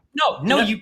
Okay. Well, For first of all, economics, of course you do. No, I'll even No, grant you you that. But they would highlight examples of, hey, this country implemented Keynesian economics or economic policies, and then this is how it played out, as opposed No, to we don't use a historic standard. Remember, Destiny just said you don't ever look at a historic standard when it comes to the economy. That is the dumbest single thing I have ever heard in my life. By the way, policy that banned women from the I have never heard anything that stupid in my life. Now, I want to ask you, Corey. Do you think that it's unwise to look at historic standards when you're making economic policy, Corey? Across the board, universally, no, there are some lessons to be learned from history. But to Destiny's point, like making economic policy today, generally speaking, is driven by data generated today and looking at other policies. Yes, but you're still looking at a historic standard and you're comparing the data. That way you know which is good and which is bad policy. Can you give me an example of a major how can you make a policy for the future econ research that's looking back to the 1950s for modern day insight into how we should be doing government policy? Oh, yeah. Well, that's done all the time. Of course. Oh, then you should be able to name one time it's done. Yeah. Well, I can send over tons of data that goes over 100 years of economic policy. You don't have one. I just did. Yeah, Keynesian economics, that's Austrian economics. That's not a policy. That's not anything. No, hang on. The Keynesian economics is our current policy. You're oh God, why am I getting baited by this? I'm sorry. Keynesian economics is our current. I'm sorry, it was like Keynesian economics. That's why we're going to raise the rates. Hang on, I promise Lauren can talk. Let her talk, and then we'll. Yeah. So. Okay, Andrew, I agree with you a lot in this debate. However, with Destiny's point, why, for instance, wouldn't China like force all of the women to stay at home and then have all of the men be in the workforce if truly that was what created the most prosperous? One of the biggest problems right now is a labor shortage. It's actually due to a lack of human beings. So but isn't a labor shortage good because it increases wages, Andrew? Let me finish. Yeah, tell us. Remember the supply demand. No. It has not increased wages. Wages have essentially been stagnant. There hasn't been much in the way of wage increases at all, Destiny. Because of women, and I think that's a lot of it because of women in the workforce, actually. There's a labor shortage though, Andrew. Less workers. If you have more people in the workforce, hang on. Yes, Destiny, wait a second. And since the labor shortage, that was basically the first time in my entire lifetime, probably yours too, where people could actually go in and begin to negotiate salaries because of this shortage. Yes, Destiny. Yeah. Okay, you get it now, Destiny. Okay, you proved your point. So then answer Lauren's question. Why doesn't China say, hey, what? Okay, what was the answer? No, you need to concede. So concede on this point. Why doesn't China tell women first back up and concede to the point that I'm not correct. conceding anything to you because so wages haven't been stagnant due to women in the workforce, even though you just said that. No, they haven't been stagnant. Again, women in the workforce have increased the productivity and increased the real wages and increased every level of economic success, every indicator in every country in the world. That's why, to Lauren's question, why doesn't China tell women to stay home from work? At this point, there is again a worker shortage, which is going on. He's not answering the question. He has no answer. That is the answer. There's like a debate tactic, literally. No, how is that not an answer? Because I'm asking you, why doesn't China say? Let me see if I can bridge that gap. Andrew, are you saying that the reason that China doesn't tell women to stay at home is because there's a labor shortage? They don't have enough labor force to do that. This is right now. This is a global phenomenon. And this has to do with the fact that China had a one-child policy, and it's the same thing with our fertility rates here. We can't keep up with the supply right now. We just can't do it because you have the essentially the 18 to 30-year-olds are going to subsidize the generation before and the 4 generations after. And so you need this pool, but we're now entering into this section where you have this pool, which subsidizes all these generations, is so small that you have a huge labor shortage across the board. If we have why was getting rid of women from labor? Hang on. I'm going to bridge the gap. I'll rephrase the question because I do see your point. Well, what about if we take a country like India, right? They have insane amounts of people being born. Why would they, like, following Destiny's logic, why would they not just exclude women from the workforce? Lauren's logic. Thank you very much. Well, I mean, India's caste system does often exclude women, and some of the Muslim nations often do exclude women. So I don't know what you're talking about. In this case, we're talking about a Western phenomenon. We have entered into a labor shortage. China is the West because of Japan is the West. I'm giving you. And by the way, yes, South Korea is completely westernized, 100%. Do you disagree, Destiny? I don't know what your definition of westernized is. They listen to they're basically a U.S. port at this point. I don't know what that means, but okay. Okay, they're basically, I mean, we run South Korea. South Korea is a massive American port. Our culture has definitely, since the Korean War, reframed South Korea. It's basically, it might as well just be like an extension of an American state at this point. Andrew's right about that, but let's let him answer the initial No, I question. want Destiny to answer to this. Would you agree that that's true? I'm not answering until you answer the China question. You haven't answered it. You're not going just to. You just made a claim. You said, what about South Korea? Is that the West? Well, yeah, kind of. Away. I made this claim because you said only Western countries do this, but countries around the world. No, I'm not saying just the West. I was just giving you a reflection. I'll ask the question one more time so the audience can hear you evade it. If you said that removing women from the workplace was good, why doesn't China just order it to happen? Because it would be good for the country. Well, like I said, at the moment, China is dealing with a problem which happened from their one-child policy. They're dealing with a labor shortage as well because this key demographic that they rely on. All right. How is this not an answer? No, because you're saying there's a labor shortage, so they're not going to get. What? He's answering the question. No, hold on, Alex. He's not. He's saying there's a labor shortage, so they don't want to get women off of the workplace. What do you think would happen in the United States if we axed 50% of our workforce when our unemployment is at like 3.25%? I didn't say that you should axe it tomorrow. I had a plan to gradually phase women out so that women were more comfortable staying at home than in work. And so this way we could try to get our population back up because well, when you're bored, when you've moved off of day one supply and demand graphs, go look up like the lump of labor fallacy or literally any other type of reading you can do in econ to show how stupid this point is. What is the lump of labor fallacy? The idea that there's like a fixed amount of work in the economy, and if we have too many people working, we're going to run out of work for everybody to do. Andrew, that's not true. Like I'm pretty sure there's literally a famous quote where it's like 95% of stupid econ ideas start with this idea that there's a limited amount of goods and services for everybody available. This is not true. 1 minute warning. I've let this run way long because it's entertaining. I'll give you guys another minute to duel it out, and then we'll move on to the next topic. Anyway, yes, there's obviously an application to historical standards from economists. Of course, there would be. Why wouldn't there be? Even if they're just looking at data from 5 or 10 years ago, that would still be them looking at historic data to make modern prescriptions for the economy. Not only that, they often go back and look at different policies with different populations, which worked, and work off of that, which is why legislative bodies often reintroduce policies that, at one time were introduced and taken away for whatever reason, because there's an ebb and flow. So I don't really even understand this. As far as the labor shortage, yes, we had lockdowns, people getting out of work, plus China's one-child policy. Here, our fertility rate hasn't kept up. We have a key demographic, which we need to get up in the worst possible way. It's pretty simple. I'll let Destiny respond, then we'll move on to the next topic. I don't even know how to. I don't know how to. He's not even wrong. Like that's how juvenile the understanding is. Like when you start to throw like supply demand, like crude graphs to try to explain. Like, well, this is how labor markets work.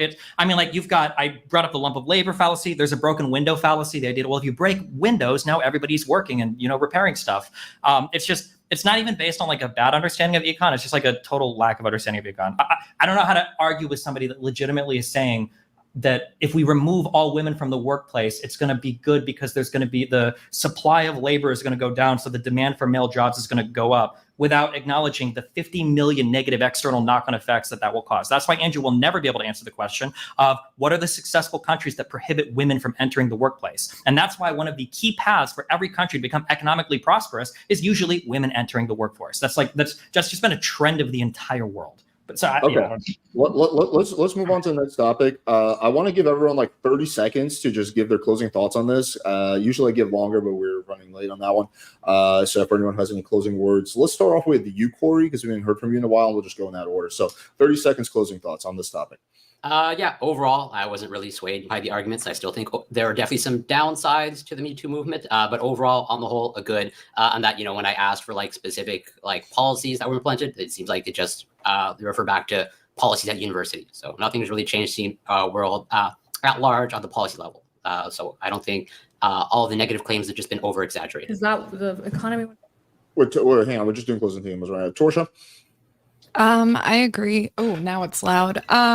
I wasn't really convinced on the other side, though. I still think in order to address this issue, we have to get firm on statistics and really know where to pay attention. I don't know. Okay, Lauren? Thank you.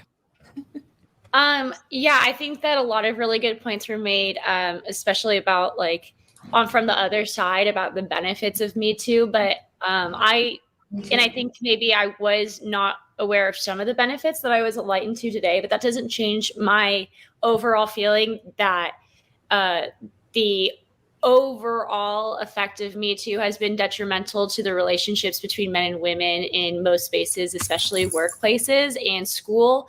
And however, yeah, I'll give a lot of credit to my opponents for pointing out some good things, such as like the change in statute of limitations to 3. All right, cool. Destiny and gang. Yeah, I think our team over here basically just thinks that Me Too maybe has caused some more tension in the workplace, maybe has led to some people being falsely accused, although false accusations have happened in the past. But it feels like people are too quick to look over like probably what has been a really large amount of good that's been done in terms of getting men to be more cognizant of being creepy or putting women in awkward positions in the workplace and holding some older figures accountable in ways that they might not have been had we not had this social push to be more aware of, I guess, rape and sexual assault in the first place. Yeah, and I just want to add a lot of the negative also was like speculative, like, oh, well, they're saying that they're more reluctant to hire women, and that hasn't happened. So all of the changes that have happened for the good in women, less sexual harassment, all of that, versus, oh, there's this survey and maybe down the line it will actually have some real world effect, even though right now it's the opposite. That's not very convincing to me. And I don't think anything was said that showed that in the legal world anything was really happening. In workplace, you were just saying, oh, they just feel awkward. Didn't seem like real consequences were happening there. And the only thing you were really focusing on when we would really push you was school. And even then it was like, oh, I know this one thing, or I know this one. And to me, the 100 to 1 and all of that was just not convincing. Okay, cool. Let's go to Andrew, and then we're going to move on to the next topic. No, I actually agree with Corey. I was completely and totally unconvinced by any of these women's arguments. Okay. All right. So anyway, next topic is... Even me, Andrew? I was confused why you guys were arguing, because you guys are on the same team and you're making the same point. But anyway. Andrew, we were on the same team and you still shouted. What do you mean same team? I We didn't were agree. on the same team. You guys both have the same position on this topic. Anyways, okay, so next topic is who is more oppressed in America, men or women? And we can kick it off in any order. We started first with Andrew last time, so let's start off first with Lauren, and we'll go in that order, kind of like clockwise, like this. I think that men currently have a more difficult time in society than women, especially when it comes to laws on the books. The main thing that I'm thinking of is parenting laws, and I think of Oppressed? That's the question. Oppressed. Sorry, what was your question? Is who's more? Sorry, I thought the mic was off. I'm so sorry. I didn't mean to interrupt you. I was just wondering It's the more question. who's oppressed. Oppressed? Okay. Or did you say oppressed or pressed? Oppressed. Who's more oppressed in America? Oppressed. Men or women? Yep. Yeah, oppressed. I think men are more oppressed. You look at, specifically for me, it's child laws. You could look at in abortion laws. So if women, I think the most important thing in life is your children. That's always going to be the most important thing to anyone's life is their children. And when it comes to the laws currently on the books, it is unfair for men versus women. And that's why men are more oppressed than women. I'm going to end there and we'll talk about it more. Cool. All right, let's go next to Destiny and gang. Yeah, I think, I don't know at this point. I don't know if I would say I don't know if I'd say men are oppressed. Men definitely have problems, but I don't know if there's like an oppressive force working against them in society right now. I think I would say that. So would your position be that women are more oppressed, or would you say neither one of them is oppressed? I think oppression shows itself in a lot of different ways. I think there's probably some ways that women still feel it. I think there's probably some ways that men feel it. If men do feel it, it has absolutely nothing to do with divorce laws and child court, though. No. But that would be my position. Yeah. So are you I just want to flesh out a position. So you're saying it's kind of it's equal, or is here's like the issue that I have right now. Okay. I think this is a Peterson quote, so maybe everybody will be happy with this if you're on the right.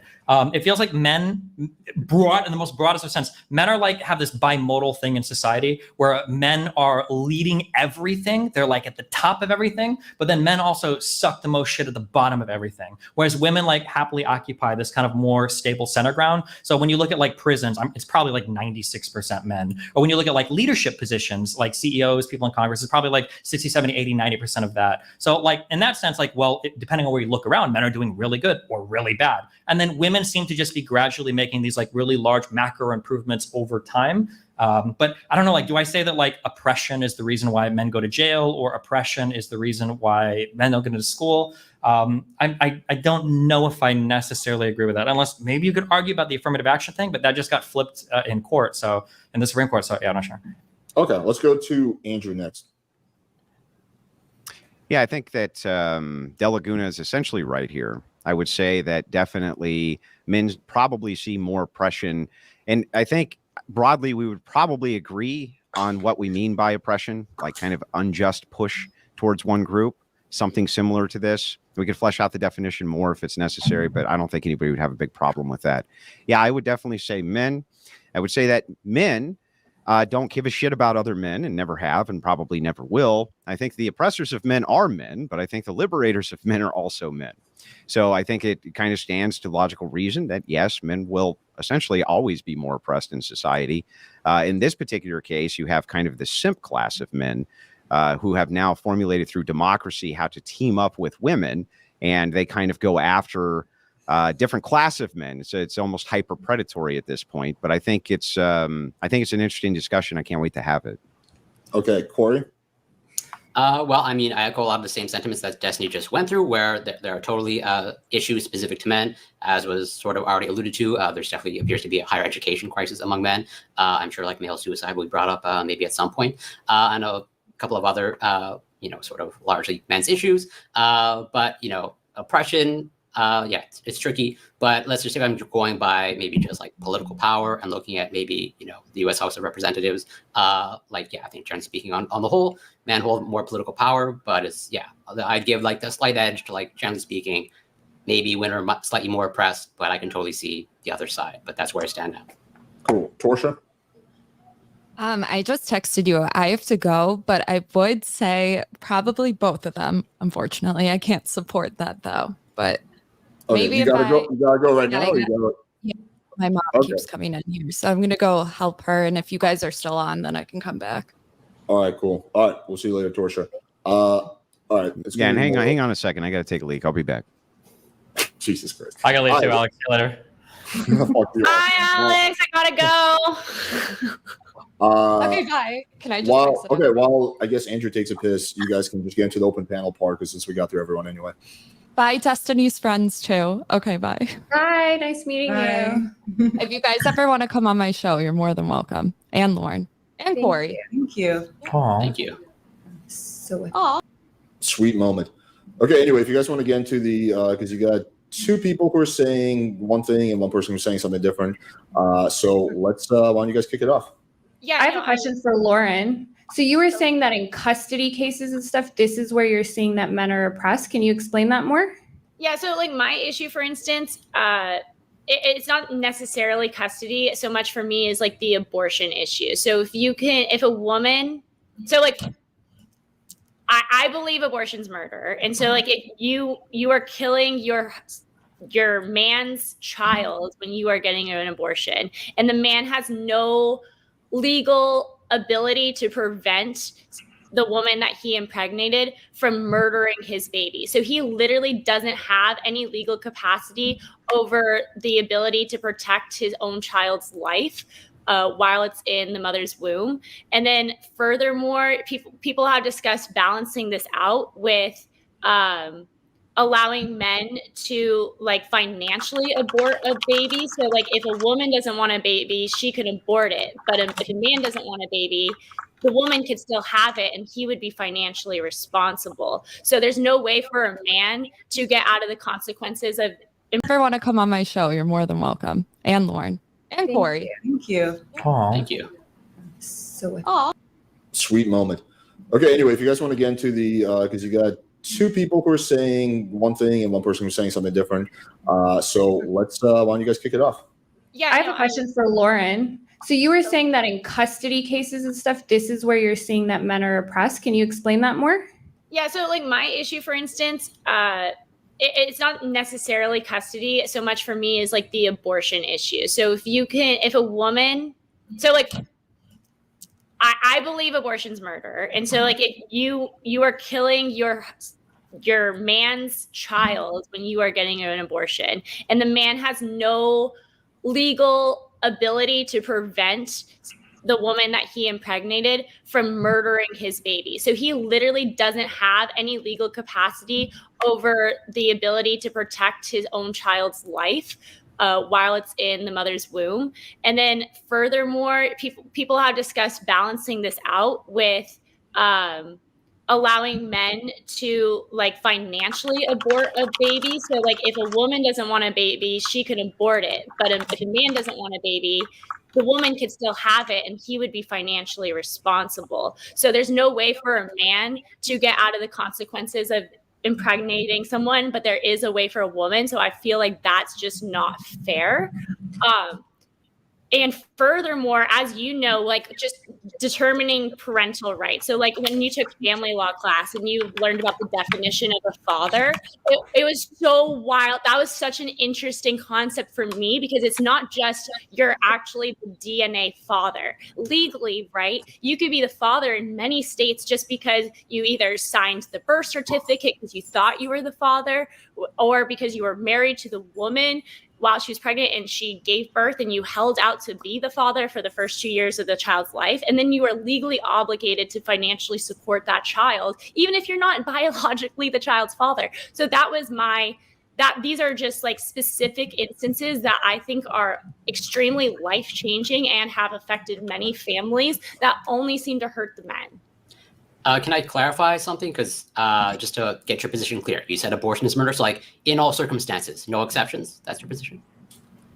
So including rapists, and rapists have the right to force the child to term. In my opinion, so like if you are raped as a woman, I think that's obviously like one of the most horrendous things that could ever happen to you. But what would be even more horrendous would be murder. Yeah, but so can you answer my question? So a rapist has the right to force the woman to carry the child to term. No, the government has the right. Okay, So, sure. like, yes, okay. Can I ask a question on the? I don't think any man has the right to force. There's no state in which any man, rapist or non-rapist, has the right to force a woman to carry the child to term. Can I ask a question on this? I'd be surprised if this is true, but legally I don't know. Are you telling me that if a man and a woman have a child and the father believes that child is his and they do a paternity test when they're 8 years old, that there's like a ton of case law and everything that like the father, if he decides to leave because it's not his child, he's financially on the hook for that child for the rest of the life? What cases? I'm That's trying happened. to. What do you mean? What cases? Aren't you a fucking attorney? There's entire states where that's family law. the statute. Family Did you law. not And graduate family law? I do remember the paternity case, like that unit in it, but I'm trying to remember. That's why I want you to remind me. Can you give me some names if this was such a big, like we all have the What do you cases. mean? This is literally like certain give me the states. case. That is their main stat. That's the entire state. Like every case from that state is going to have that state law. What do you mean? Just look up the definition of paternity. There are certain states where if you hold out for the first 2 years of the child's life that you are the father, then you are financially considered the father. And like, no, I'm not saying you're specific wrong, but case law is some of the funniest shit I've ever heard. I don't believe it. get, Graduated law school. I haven't. Yeah, no. Wait, hold on, wait. So I'm curious. In your world, then, let's say that the father does a paternity test and he's not the father, and then let's say that the woman finds the real father. Can she sue that guy and get child support from the real father and have the normal father at the same time? No. Why is paternity only holdable by one person, or? So that would be only one person can be definitionally the dad of the child. You can't have you could have like a stepfather, but there's only one father of a child and one mother of a child. Okay, that sounds unbelievable to me, but I'd be interested. It's crazy. That was unbelievable to me too. That blew my mind in law school. When I say unbelievable, I apparently dozed off in that class. When I say unbelievable, I mean I don't believe you. That's what I'm saying. I'm curious if this is actually the cause. I guess I'll do more reading on this, but no, yeah, it's crazy. And I think a lot of those state statutes. So those state statutes were written well before DNA testing, like well before. And I think it would be very easy to update those statutes so that, for instance, if you get a DNA test and you find out the kid's not yours, but there's certain reasons why they have that law in place anyways.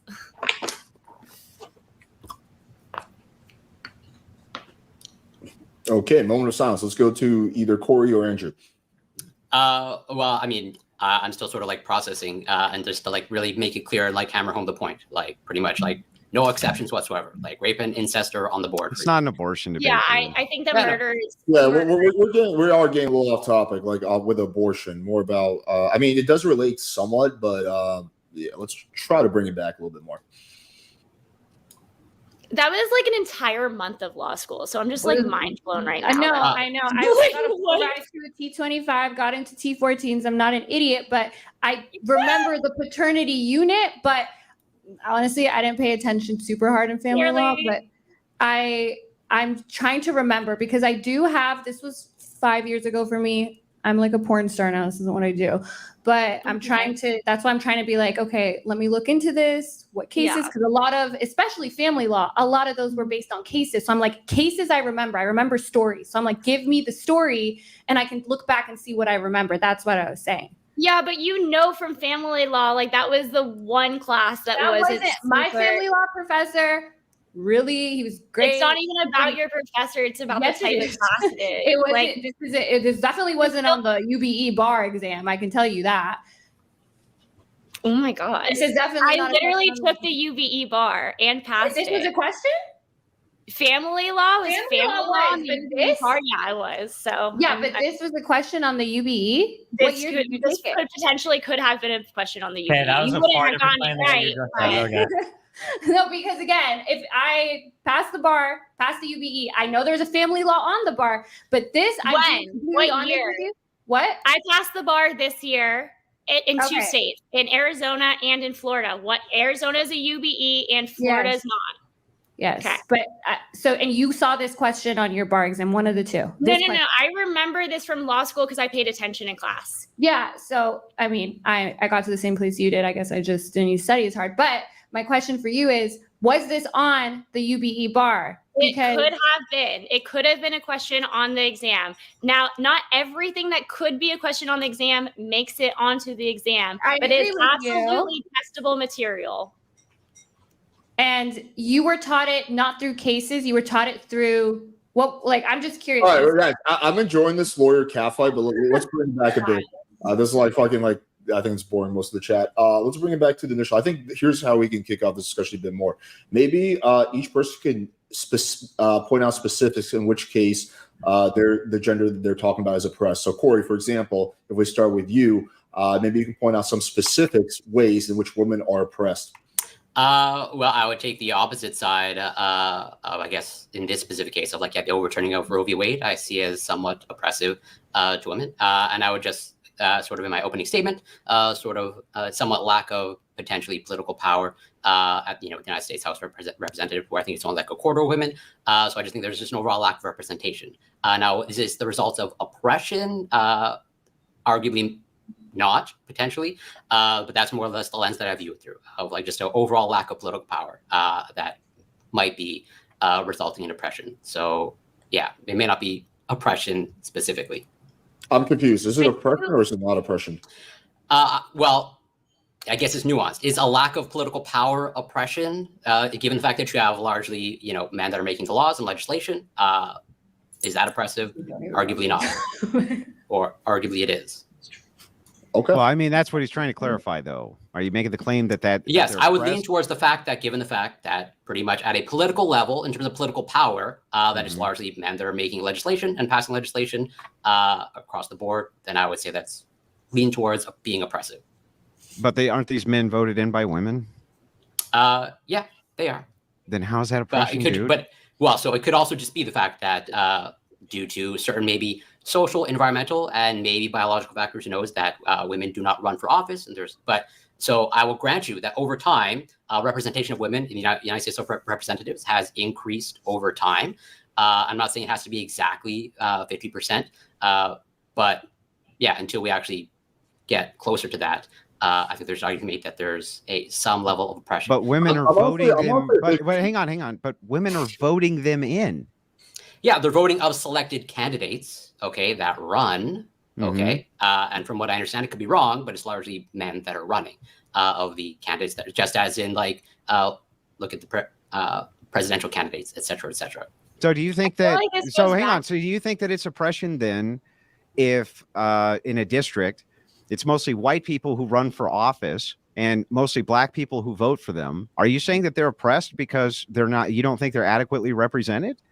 At some level, yes, because then the question is why. So then the do you not- representation must always be 1 for 1. You can't represent them any other way. I didn't say that. I didn't say that the United States House of Representatives has to be exactly 50-50. I still think an underrepresentation might be a sign of oppression. That's why I'm not planting my flag of absolutely there is an oppression. I think I've been pretty clear that I can see like both sides, and I brought up. Okay, so let me just kind of clarify, and I'm trying to avoid like actually getting involved in debate, but also at the same time like moving things forward. So you're saying, Corey, that you don't have a firm position on this. You're saying you can see both sides of the argument. Is that correct? Yeah.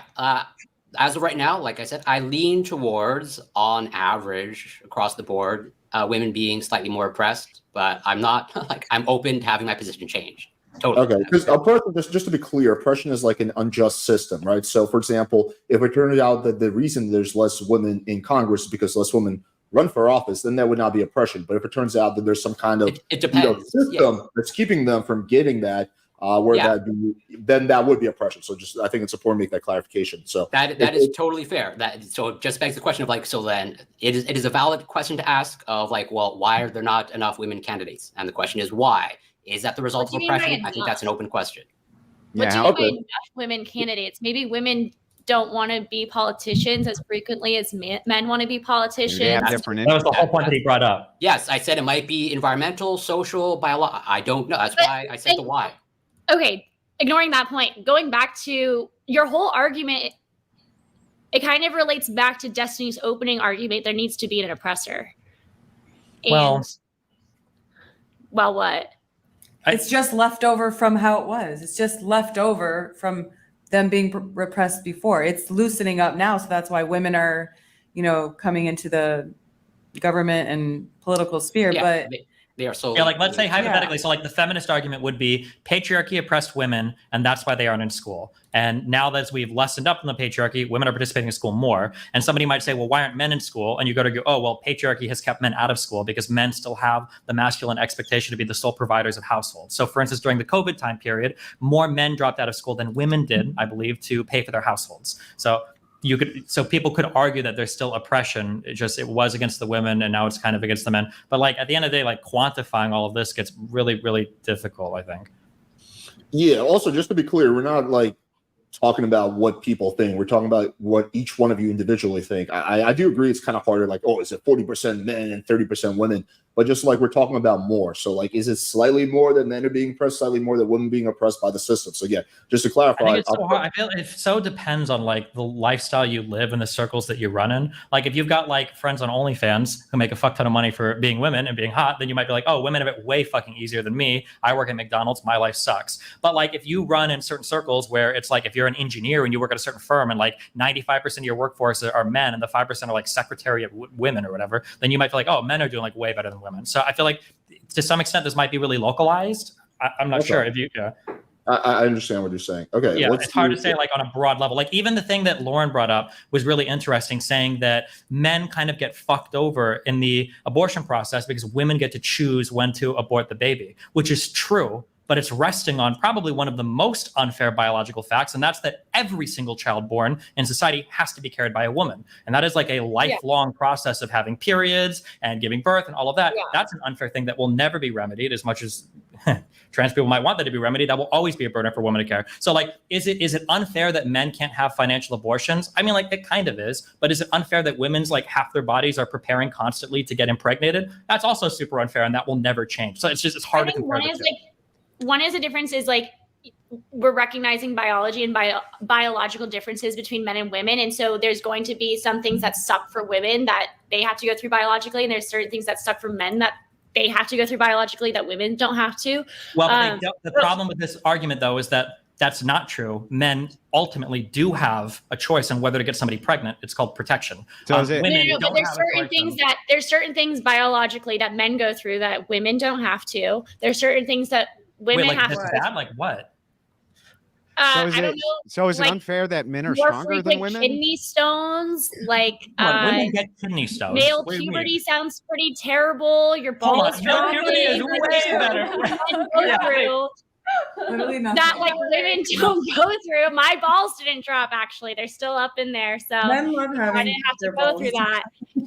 I'm my actually- point I'm- being is, I'm like, confused certain on- things that are biological. This woman. My point being is there's certain things that are biological that we can't change, and then there's certain things that are man-made, such as the law, such as statutes. And when you look at, so constitutionally, we're required to treat every human equal. If you're going to discriminate based off, you can discriminate based off race and gender. Race is strict scrutiny. Gender is intermediate scrutiny. It's lesser because there are actual distinct differences between men and women, so they have to write the laws differently. But we should attempt to make the playing field as even as possible for men and women when it comes to the man-made things. Not obviously we can't change biology, but we could at least try to legally make everything. So didn't you say like there's strict Equal. scrutiny for race and now there's intermittent scrutiny for gender based on biological reality? So aren't the abortion laws also representative of a biological reality? That I think they're doing a poor job. The abortion laws are doing a poor job of equaling the playing field. So they could do a better job by allowing men to have financial abortions or by making abortions illegal. I mean, as you know, like child support is not gender specific. So in the event that if a woman gave birth and then decided, actually, I don't want the child, I want to give it up for the adoption, but the father said, no, I want to keep the child, then the woman has to pay child support too. So once the baby is out of the woman's body, everything legally is exactly the same. Yeah, but that doesn't really answer to her kind of initial opening, which is to say that right now you have massive, or at least some cases of paternity fraud, which are going on. No, you don't. Link it. You have to source it. We're a massive case of paternity fraud. Source. Massive. I I'm sorry, literally, that's ridiculous. I literally said some. So Oh, okay. I You said massive, some. and then you changed to some. Okay, so some meaning Yeah. what? 20% or 1%, Andrew? I'm not sure how many, but regardless of how many, she is making the point, and I think that it's around 10%. I would have to double check, or it could be 10% of between 4.5 and 10. I think something right in there. No. 10% of children are fraudulently born. No. That's an insane number. If I that don't number, think so. Talking Hang about on. out of the ones where paternity yes, was that disputed. is what he's talking about. I've seen the Yeah. same numbers. Yeah, Yes. yeah. That's sorry. what you're talking about. You're talking about out So of anyway- the ones where Anyway, not but what gender. she's alluding to is she's saying that there's something which is also unfair here, which is how is it that men could get straddled down with having to support children which aren't biologically there after it's been demonstrated via DNA that they aren't? That seems like it's fundamentally Well, I flawed. understand what you're saying, but I don't think that that's the case. I think Lauren kind of misrepresented that. So No, there are I just- ways, there are I ways just that sent you you something, can. Destiny. It's a link. It's about like apparently I don't know how, and I just I thought it looked was this- 1 in just 9. pulled it up. But It's people are definitely saying not. this article that I found and I haven't reviewed it says 1 in 3. The Sure. chances are how many Three. children are genetic offsprings of someone other than the guy who they think is 1 his in father? If 3? you have read or heard or watched anything on this question, you will have encountered many estimates from 9 to more than 30%. The idea that almost 1 in 3 people might be the result Lauren, of what I was biologists literally declared. Lauren, I was just looking at this. You're right, but there's a clear, very important caveat. These are out of the situations where the guy specifically challenges in court. Disputing it. Exactly. Yeah, when he's So, disputing it. And out of exactly. those, it turns out that 1 out of 3 of them are right. So it is. It's not, 30%. it's not 1 But of 3 also, of all just real quick births. on the That's paternity still, part. I think that is still pretty high. But Well, no, and then I hold would on. I am No. curious about the ones who You have don't a selection dispute. bias now. You're looking The just selection, at yeah. the selection bias is literally people that think that they don't have real Yeah. paternity. Right, but For regardless, this particular study, but then I would just because we don't have the data on We people probably who do. aren't questioning, Also- we don't have the data on people who aren't questioning. No, but Right. we We're kind not of do. So they questioning call the these two. they call these extra Wait, partners. hold on, green shirt. What are you, Jasmine? You're saying we do? How do we have that data? So if you're saying that it's only 1 out of 3 of people who are actually questioning, No, that's so not we what I'm know- saying. what are you saying? I'm saying on this study, it's people who are questioning. 1 out of 3, it's not the kid, right? So do you have the data for fathers who are not questioning? right. No, I'm saying we have the data. If we look at all the babies being born, what percentage are then found to be, we would be able to have that. I could look it up. That's it's literally, that's part of the outline that I made. Yeah. Andrew, wipe the Tucker Carlson look off your face. Jesus. Yeah, that was part of the research that I did for the, they call them extra partner pairings in the literature that I found. And it's like these broad surveys on DNA to figure out like, well, how many children are mixed up at the hospital, how many children are belonging to parents that don't know the number of paternity. And from what I've seen, those numbers come out to anywhere from 0.5 to, I think the highest outlier was 2.3%. Exactly. Yeah, but it's that's like, what I mean. yeah. Because So, okay, so I'm actually. 2.3. You don't think 2 out of 100 dads having That's the highest estimate. I think that's I can actually wait, hang on. Let me jump in real quick because I've been looking this up and there's actually some statistics. So the problem is that most of the studies were done 1991 to 1999, but if we go off those, it actually heavily depends on the country. So it is we're talking about like out of total, it's 11.8% in Mexico, but in France it's like 2.8%. And UK is like 1.4 to 1.6%. Switzerland is like 0.8%. So it seems like it also really heavily depends on the country. I don't know what's going on in Mexico, but a lot of people raising kids that are not them. So yeah, but it's around there. In Western countries seem to be around 2-3%. It seems like in Mexico it's just like yeah. And then also this is a quick thing because this was brought up earlier. Alex, really quick. This was brought up earlier about paternity for children. If you have a child with somebody and then you take a DNA test and it's not your child, you can disestablish paternity. Just looking up on the Florida law, the things that will prevent you from doing this are if you like made other promises after knowing that you weren't the biological father. So I'm just saying on some random legal site, like if you allow the mother to put the name on the birth certificate when you know you aren't the father, if you promised in writing to support the child, if you signed an acknowledgement of paternity, or if you married the mother after you knew the child wasn't yours and you assume parental and child support obligations. So you can divest from a child if you take a biological test. You're like, this is not my kid. And as you know, that's why you learn this stuff through cases. So I was like looking, okay, what were the facts? What did the court say? It wasn't just like, oh no, that's why I wanted to know. Yeah, and but is the Florida law representation of the standard in other states? Well, if it's not, Andrew, I welcome you to show me a state where it's different. Has their own laws. Every state, has, especially when it comes to this sort of like family law. It is kind of honestly, and that's why in Jasmine, family law, I take cases from states. You know that we didn't read a lot of. Can I finish my sentence? Yeah, sorry. I was going to give you some credit here, girl. I was going to give you some credit about how it would make it did seem silly to me when I was taking the bar that to be studying for family law for a UBE test anyways, where every state is different and we're supposed to know like the basic generals of all. I always thought that was stupid for the particular reason that every state is different. So yeah, I understand why you forgot that family law was on the test. No, I didn't forget family law was on the test. I looked, but I don't know. Did you take Barbary? Like Barbary didn't spend a lot of time on this question because they didn't. I would love to see your like case material, like the material. Yeah, okay. Family law. This was not at all. That's why I was like, what's the case? But Okay. Right? Like I'm thinking family law in regarding the Baby M case. Like there's things that you just remember because they were such big parts of family law. Maybe I was skipping class. I didn't see it as a huge part of the bar exam because those are the things that stayed in my head the most. And this wasn't one of them. So that's why I'm like, what percentage of Barbary did you do? What do you mean, what percentage of Barbary? Like 30. Still that makes sense. Family law was in like the last 20% of Barbary. So but I mean, I moved around. I did the critical pass flashcards. I did all the things. I know how to study efficiently and not just do the whole shit and still pass. So that's why if something wasn't a big thing on my mind, that means it wasn't highly tested. Family law, I looked, okay, what are the things that I need to know for family law? And I don't remember being like, this is a huge part of family law. So that's why I'm like, okay, give me the cases so I can see, because there's probably some caveats in there that make it, because if I heard something like that, I would probably be like as astonished as you. That's why I want to see the cases and the nuances, see where cases came out differently, what facts were analogous, what facts need to be distinguished. That's what I'm looking for. And that's why I'm like thinking of big cases in family law. And I'm thinking of a few, none of them have to do with this. That's why I asked you, but we can move on from this. That's all I'm saying. Okay. Let's let Andrew talk. We haven't heard from him in a minute. Yeah, I don't really know where we're going with this, honestly. I don't know where we're going with it. He's too busy gossiping with Rollo in his chat right I now.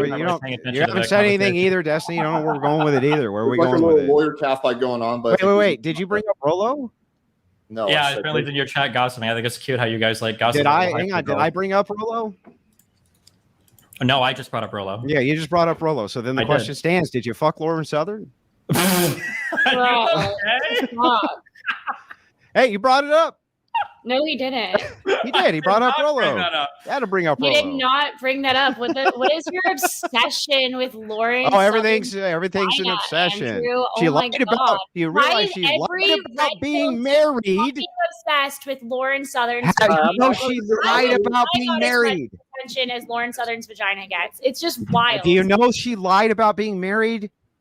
She lied about being married. She's on your side in the conservative movement. This and probably humped that little gremlin, and you don't fucking care about that at all. No, We don't I even need to worry care about if it. No big That deal. little Listen, you're a gremlin. Like, I gremlin. really don't care. It's fucking crazy to me. Like, oh, we're just I like just her. let it go. She's Don't even worry smart. about it. She's No problem. pretty, and it triggers men. Like, it's so wild. Oh my God. If she were ugly, like, that's okay. I'm sorry. Never It would mind. still be a scandal if this chick is lying No, about if her she were marriage. ugly, I'm you guys sorry. wouldn't care, and you guys would have accepted her more, and you would have. You're just brought her making in. shit up. I don't We're give a in shit what the chick podcast looks like. Of ugly girls in the red pill I movement. are don't doing fucking very care well what with she men looks like. support- That's not Yeah, the scandal. The scandal's not what Lauren Southern looks like. Give a shit It less. obviously is, because all of you men keep talking about her pussy nonstop and accusing I her. didn't of talk about her fucking- pussy. What are I you have talking heard that about? Lauren Southern has fucked Destiny, has fucked Myron, has fucked Tim Pool was who one. else Yeah. did Rolo say that she fucked? Like, Hunter Avalon. Who What else? the did- fuck? like, Why am I literally left out of this everybody. list? I'm a little There's- triggered. Lauren Southern's fucked everybody now. It's just so. Why are we talking? And even if she has fucked everybody, who the fuck cares? Why Again, do we care? if you misrepresent that you're married for an elongated She period of did. time, she did. Was married. Not only did she, but she admitted to it, made an elongated video about how she did. What are you talking Why about? do you even care fool? about her personal life so much? Because she's supposed to be a conservative, a trad conservative woman on my side of the aisle. And if she misrepresented her own marriage, lied about it, and at the same time was humping a leftist, cheating, helping with, I think that's fair game for us to ask So about. conservatives can't fuck leftists. Wait, Is that Andrew, what I have a we're question saying? for Andrew. Didn't Would it be Trump's original Wait, press real secretary quick. wasn't he married to the guy in charge of the Lincoln Project? Wait, sorry, hang on. Hold that thought for 1 second, Lauren. I just want to explore this. Would it be like, I don't know if you said that last part as a joke, but would it be like less bad if it was a conservative that she fucked? Or just the part that he's a liberal make it worse? No, well, if she was misrepresenting herself as being married while she was humping anybody, it would be bad. I don't Okay. give a shit Oh that Destiny's God, cooming. You are so Desti- obsessed with women. Destiny's a coomer, but I don't care what he does. It's never been about the coomer. It's always been I about do the fact see that the she point misrepresents Andrew is herself. making. He's talking about hypocrisy. He's not saying if she wasn't married, I think he wouldn't care. I don't know if he would or would not, but I think he's arguing against the hypocrisy of Lauren, not so much like her sex life. Is that correct? Yeah, that's irrelevant to it. It's that she's misrepresenting Yeah, herself but on the being part of the TradCon argument. side. It's not hypocritical to have an opinion and post that opinion and then live your life and then maybe not have all of your morals 100% acted out in your life. You can have morals and not follow them 100% of that time. It doesn't make you a hypocrite. It makes you a human. It makes you not a perfect person. Everybody is human. And then to be digging into her personal lives, accusing her of like getting pregnant and having an abortion and I doing all didn't this accuse shit her of that's any of terrible. that. No, you didn't, but Rolo did. Which I is don't where care you're what getting- Rolo does. Rolo, okay, whatever. This whole does it like have to do Lauren with me? Southern's pussy shit is just driving me up a fucking wall. Well, I'm actually you know what would solve this? She could just answer the question, then we'd all know. Who cares? Who Well, cares? we care because she's misrepresenting herself. Like, why do you not understand Who this? cares what she does with her vagina? We care Why? because if you're a trad woman who's grifting and pretending that your husband, you're grifting. fucking married. Yes, she did. Not only did she made a video showing that she did. Literally All made a she is video doing about it is she is living her life to the best of her ability. with a wedding ring on, misrepresenting herself as married on the TradCon side. And you're just like, there's nothing to see here. These aren't the traits you're looking for. Why don't we give any other guy? So we don't do this to men at all. So like for instance, Sneeko. Well, I guess Sneeko women says are more oppressed than Lauren. Like, Hey, we don't do this Well, just in the red pill space. We are, yeah. Well, Absolutely. to be fair, Sneeko is being called a fake Overall, Muslim no, like, because all the That's time. why none of the women. That's why none of the conservative women followed any of the conservative men into these fucking spaces. That's why people like Andrew and Rollo are so ass mad about people like Lauren and Brittany, is they expected all the conservative women to follow them into the actual degeneracy that is red pill. Yeah. So obviously the conservative men are super mad, and I don't people have like anything to do Rollo with the red pill. and Man. all of your time gossiping now about like. Oh, which- come on. Your entire show's about gossip, bro. First of all, my entire show is not about gossip. Oh, I just come came back on. from Congress talking to Ro Khanna. What have you been doing? I know what you were doing, actually. You were on a stream with Rolo talking about me and Lauren because somebody told it to me right after my fucking interview with a sitting U.S. congressman. How are you going to say that our streams are the same? Come on, most of your stuff, you put your public life, you can't put your public life on display and then pretend that's not fair game to talk about it, Destiny. You had two bar pass attorneys arguing some legal matter, and then when it was your turn, when it was the man's turn to talk, you gossiped. You gossiped. You brought it up. I didn't. I brought up Lauren Southern? No, you brought up Rolo for some reason. So I went ahead and asked the question. Because he's in your chat talking right now. It was this conversation. He wasn't talking to me. I'm sorry, is Lauren in my chat talking? Am I missing her messages? What does that have to do with the price of tea in China? I'm not. Not the other Lauren, the one that I had the abortion with. Multiple abortions and secret children, I guess. Yeah, I never accused you of that. Anyway, Alex, was this relevant? Yeah. I enjoyed it because it was funny. You guys got heated, but yeah, it's absolutely not relevant what Destiny does with his dick. Let's redirect back to the initial topic. It seems like you guys are kind of like I don't know. Like, do you guys have anything more to add on this? Feels like you guys. I think it's really hard to quantify. Like on both, if anybody's like going to come out the door swinging, like men have it harder, women have it harder. I think it's kind of dishonest. Like we all have our own struggles right now, and I think women have caught up or surpassed men in a lot of ways.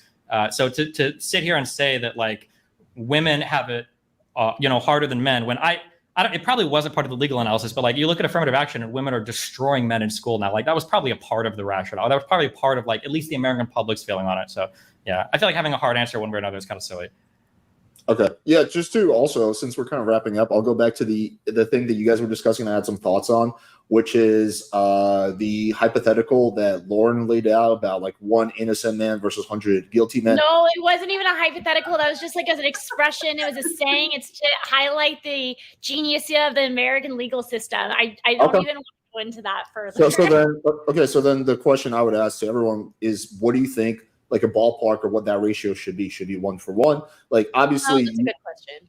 Like obviously, like there's like if you go really hard in the legal system, right? You make it really, really fucking aggressive. There's going to be some innocent people who get caught up in it. If you go very loose, right? There's going to be less innocent people who get caught up in it, but there's going to be a lot more people walking. What do you think? Like ideally, obviously, it's 0 innocent people, but that's not practical. From a practical perspective, what do you think that ratio roughly should be?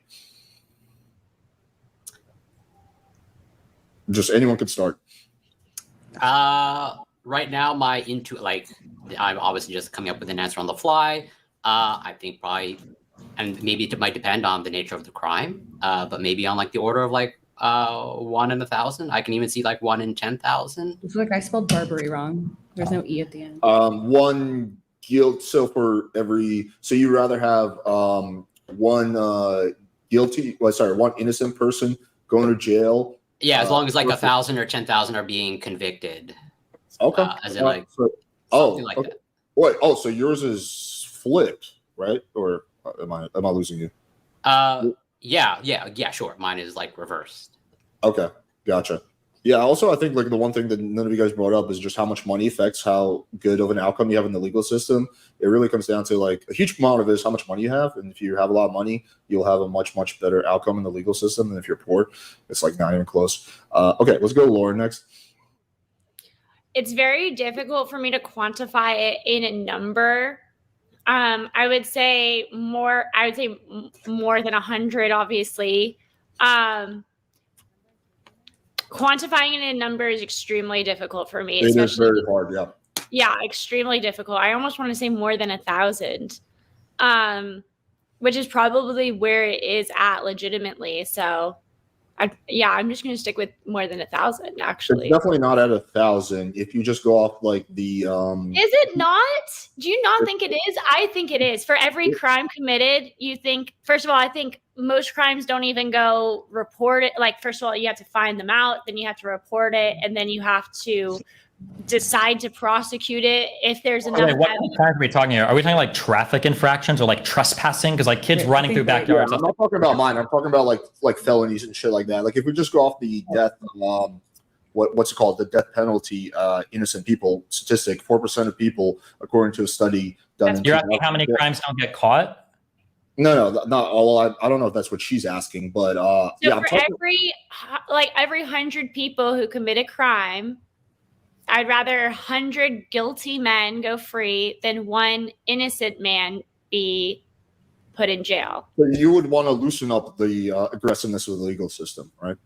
So, like, I would want to make it as difficult as possible to put someone in prison. That being said, I would want so like more difficult. I would like to prosecute more cases. I feel like we are, like, for instance, in Boston recently, they highlighted 15 statutes that they're just not going to prosecute anymore. And a lot of prosecutorial discretion is being used, especially in liberal states, to not I don't want that. I do want crimes to be prosecuted, but I do want it to be much more difficult to get a conviction. So how would you change, like, what would you change? Because you're talking about changing the the pillar of our legal system, which is our evidentiary burden. How would you change that to make it more difficult to put people away? Is that what you're saying? Like, you have to be super so that you don't risk putting an innocent man away. That's what you're trying to say, right? There are ways to change that. Like, you can make the penalty for prosecutorial misconduct like fucking 20 years in jail. That would be one way, for example. Well, penalty can already be getting like disbarred. I mean, depending on the type of misconduct, right? No, I know, but I'm just saying, like, there are ways to do what Lauren is saying. I'm not saying that what she's arguing for is good or bad, but there are ways to do that. Like, again, like, one of them is like prosecutorial misconduct. 25 years in jail. Guarantee you that will move the bar in one direction. Is prosecutorial misconduct even that big of a thing for people getting? Yes, it happens pretty often, unfortunately. Wait, can you, when you say pretty often, what does that mean? I don't have the exact statistic. I can look it up, but it's. I'm just curious. When you say pretty often, you're like in half of cases and like 1% of cases. No, it's more than 5%, less than 30%, probably. Okay, because that's if like 25% of 1 in 4 cases has like significant prosecutorial misconduct that demands like review or not. Yeah, I can pull it up real quick. I've just heard. So 30% actually. Official report found 406 as child welfare workers. Yeah, so 30%.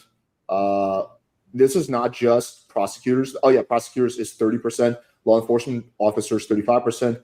Forensic scientists, 3%, good for them, and child welfare workers, 2%. Wait. Is this like when they're charged or when they're accused, or you're saying in 30% of all criminal trials? Yeah, the prosecutor is doing something that's unethical or illegal, or is doing something shady, basically. Are you not, like, Brady violations and yeah, shit sure, like I can legit. I know that's a huge number. I know it's actually harder than it's larger than I thought. But yeah, sure.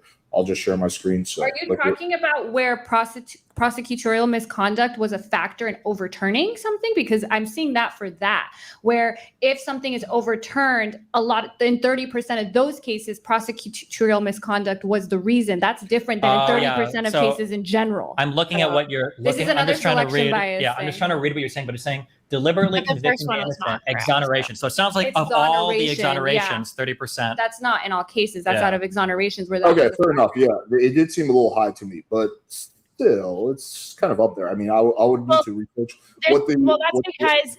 That's because cases can only get overturned for like very select specific reasons, and one of them is prosecutorial. That's true, but that doesn't also prove that then it's 30% of general. In general, I didn't say that, but he's saying 30% seems pretty high, and I'm saying, well, no, because it's one of like only 3 options, so it's not that high. I know, but he meant 30% is really high with the original. Am I wrong? That's what I initially thought.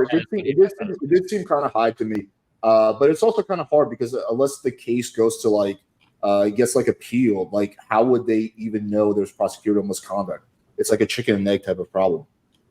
Well, yeah, I mean most of the court process is like pretty open source, right? Like discovery, evidence is made available, all the motions can be seen by both sides. Like, but who's gonna unless the defense appeals the case and like pushes it further, like who's gonna see that? Well, like what? Hold on, what are you not seeing? What do you mean? Like if there's a case and there's some prosecutorial misconduct. And you have but I'm asking, like, what kind of misconduct would you not see? Withholding evidence. I mean, it could be any number of things. This is probably something Lauren's going to be better able to answer than me because I'm not like Brady violation is essentially withholding evidence. Yeah, so that would be one thing. And you're saying that this is happening a lot and it's just not being caught. But where's your evidence for that? She's laughing at you because it's hard to prove because you're basically asking for It would be like saying, That's what what are the number well, of unreported I just rape want to know cases? where they're Yeah. getting this because they said I mean, 30%. you learned about this in law school too. I understand, but that's what I mean. People are just you conflating go things. to They're like, professional 30%, responsibility 30%, and then you class? look at it, and it's 30% of it, like you said, exonerated cases. So, what percentage of cases do you think are actually cases, not overturned, like cases being overturned, are actually there's prosecutorial misconduct happening, and where are you getting that number? That's what I want to know. So Where are you mine getting it and how mine too, the feeling That's is what I probably wanna know. between mine too, the feeling is probably between 5 and like 15 or 20%. I would Okay, need here's to, the question for the two lawyers. So withholding, especially exculpatory evidence, that sounds like some shit that can get you completely fucked. Do you think Brady that's, violations? yeah, is that not, or? Yeah, it's a bad thing. You could many attorneys are still capable of practicing after, but you can be disbarred. I think can you be criminally prosecuted? I don't know if you could be criminally prosecuted, but you could Well, absolutely. so then question then. So what do you think is the percentage? That's my question. Yeah, what do you think where are the percentage of like Brady Act violations or withholding like exculpatory evidence or whatever that you think prosecutors are engaged Yeah, and then so I want to know where you're getting what percentage you think. And also, you're depending on the Brady violation, the and like your intent and the egregiousness of it, the violations are very, very different. Sometimes the case just goes on, and sometimes the Brady violation isn't even significant enough to overturn the case, even if they're aware of the Brady violation and they show it.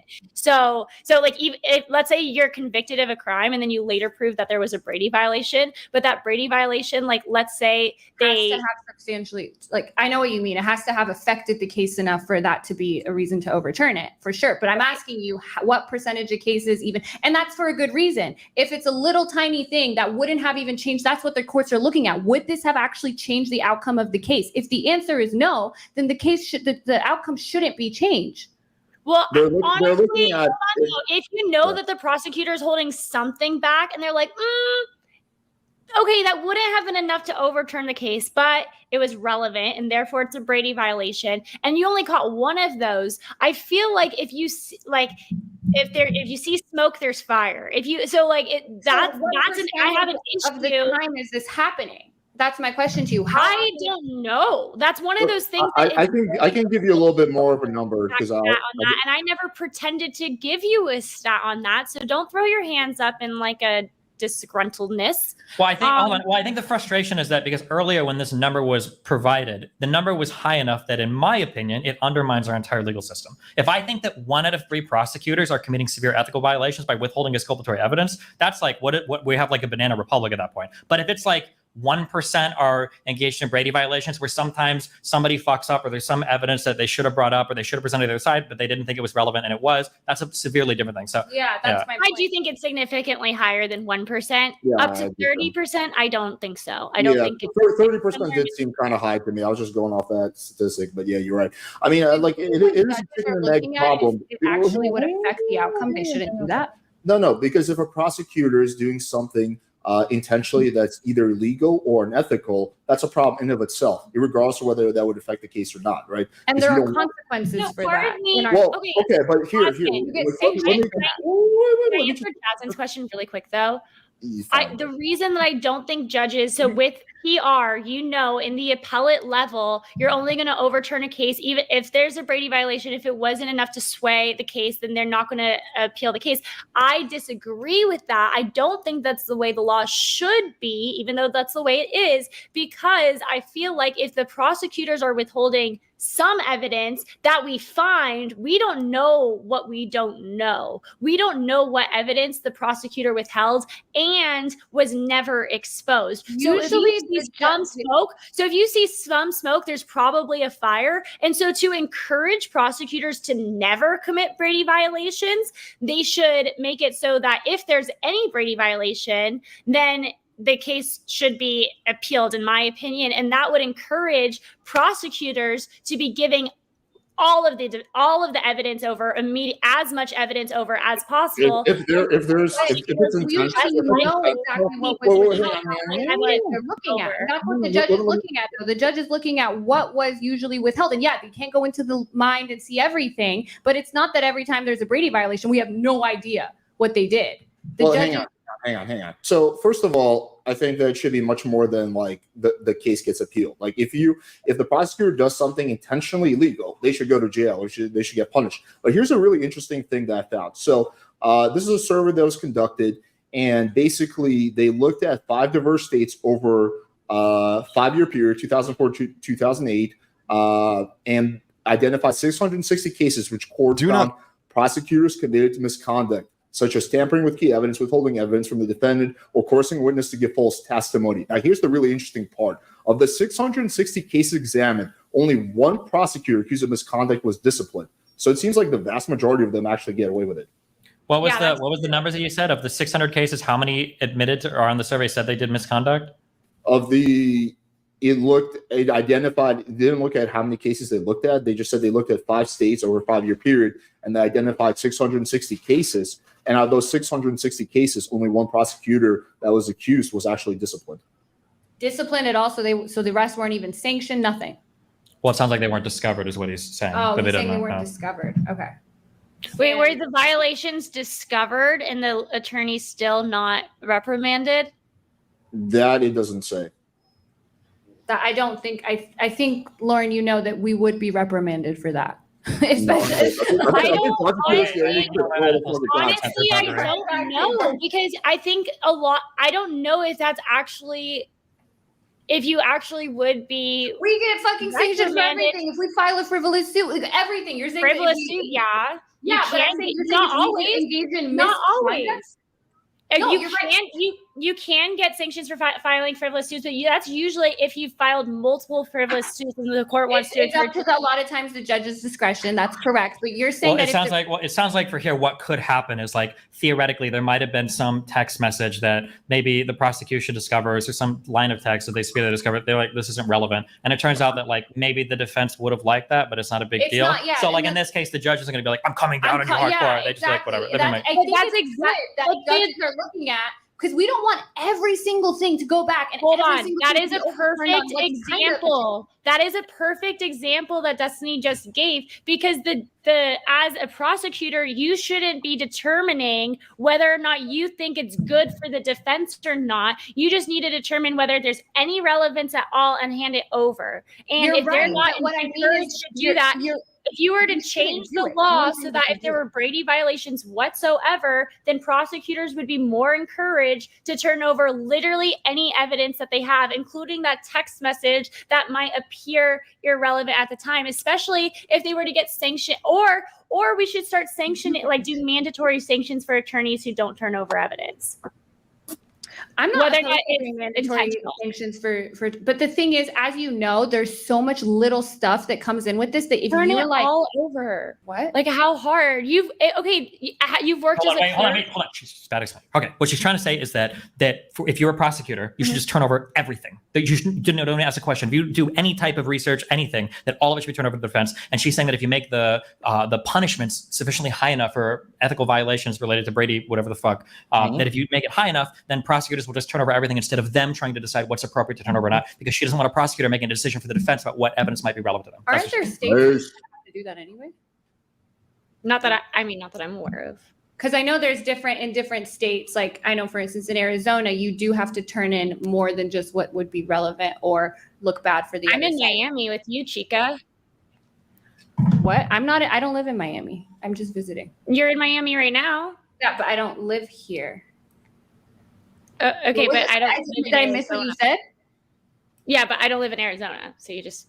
Okay. Yeah, but I was giving you an example of like that there are different rules. And a lot of times, if I remember correctly, Arizona is an example of a state where you don't just have to turn in your evidence that you think will negatively impact the other side. Because some states that is the standard. Some states you actually do have to put forth all your evidence anyway. And I do agree, if you don't do that, it's wrong. But I don't necessarily think that a bunch of cases, I think it's good that the judge is looking at, okay, how relevant was this? Would this have changed the outcome of the case? If it wouldn't have changed the outcome of the case, I'm just saying maybe it's not a good idea to completely I understand where you're coming from. Here's, and I genuinely get where you're coming from. Hold on. What Lauren is saying is that like Lauren agrees with you that it might be bad to do that, much the same way that we probably we shouldn't overturn a case just because the evidence was gotten in a bad way, right? You could say well, we know this guy did it, but we wouldn't say that. We would say, well, no, the principle of doing the process from the very start is so important that we will throw out those cases. So she's saying that the penalty should be so high that we're just going to throw out all Brady violations because we want people to be acting in the best manner possible. Even if we know some people might be guilty, we would still do that in a court of law. Like, for instance, if a cop pulls you over, doesn't read you your he doesn't Mirandize you, he doesn't do whatever, right? That's the argument. Yeah. Yes. Okay. Okay. I don't necessarily disagree with that, but I don't think that there's like a mass problem of lawyers just getting away with this and getting no There is penalty. no. Like, for instance, remember in was it Massachusetts where they had the attorney? Gosh, I'm forgetting. It was with the drug. I don't want one case. I want you to show me that this is like a widespread. This was problem. like a serious issue. The Dougal case where the woman I remember Civ Pro. I'm trying to remember. It was a Civ Pro case you're talking about? Dougal? I'll let this go for a few more minutes before we wrap up. Responsibilities. It would be an evidence case. It's a newer case, so it's probably not going to be in your textbooks. Oh, but okay. I graduated in 21. Possibly would have gone over it with you.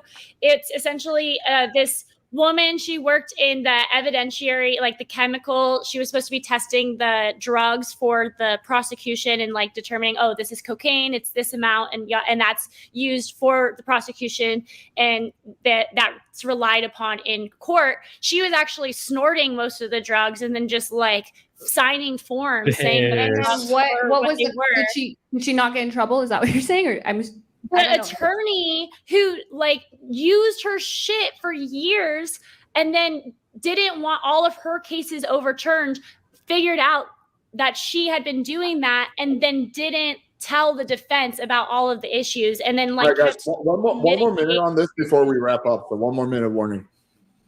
And kept trying to mitigate. So they kept trying to change the time period of how long. Oh, she was only snorting coke for like the last 3 months. And then you find out, oh no, the prosecutors knew that she had been snorting coke for like a year and a half. So, okay, so all of their cases for a year and a half involving any of the drug evidence that she had been on, all of those cases are essentially should be overturned, but the prosecutors withheld that. And that prosecutor, what was like for this someone case? should introduce her to law that came out of it, because if you read it, that means that something changed. What was the black letter law that came out of the case? Give me the Quimby rundown of this case. Don't just tell me the facts. Yeah, because it sounds like everything you're saying is wrong, and we agree it's wrong, and none of it should have happened. What was the my issue? I'm not going to give you the IRAC for this, but I want an IRAC. The issue that I had was this, that she didn't receive sufficient sanctions. So what, you're do you saying remember what sanctions she received? I don't remember what sanction. I just remember she didn't. All right, guys. She was able to keep her attorney's license. That's what blows my mind. Able to keep it? We really went deep into this lawyer talk. I think that we just found Zerka's next girlfriend. But anyway, let's do final closings. Wait, real quick. Did this happen in Massachusetts? Yeah.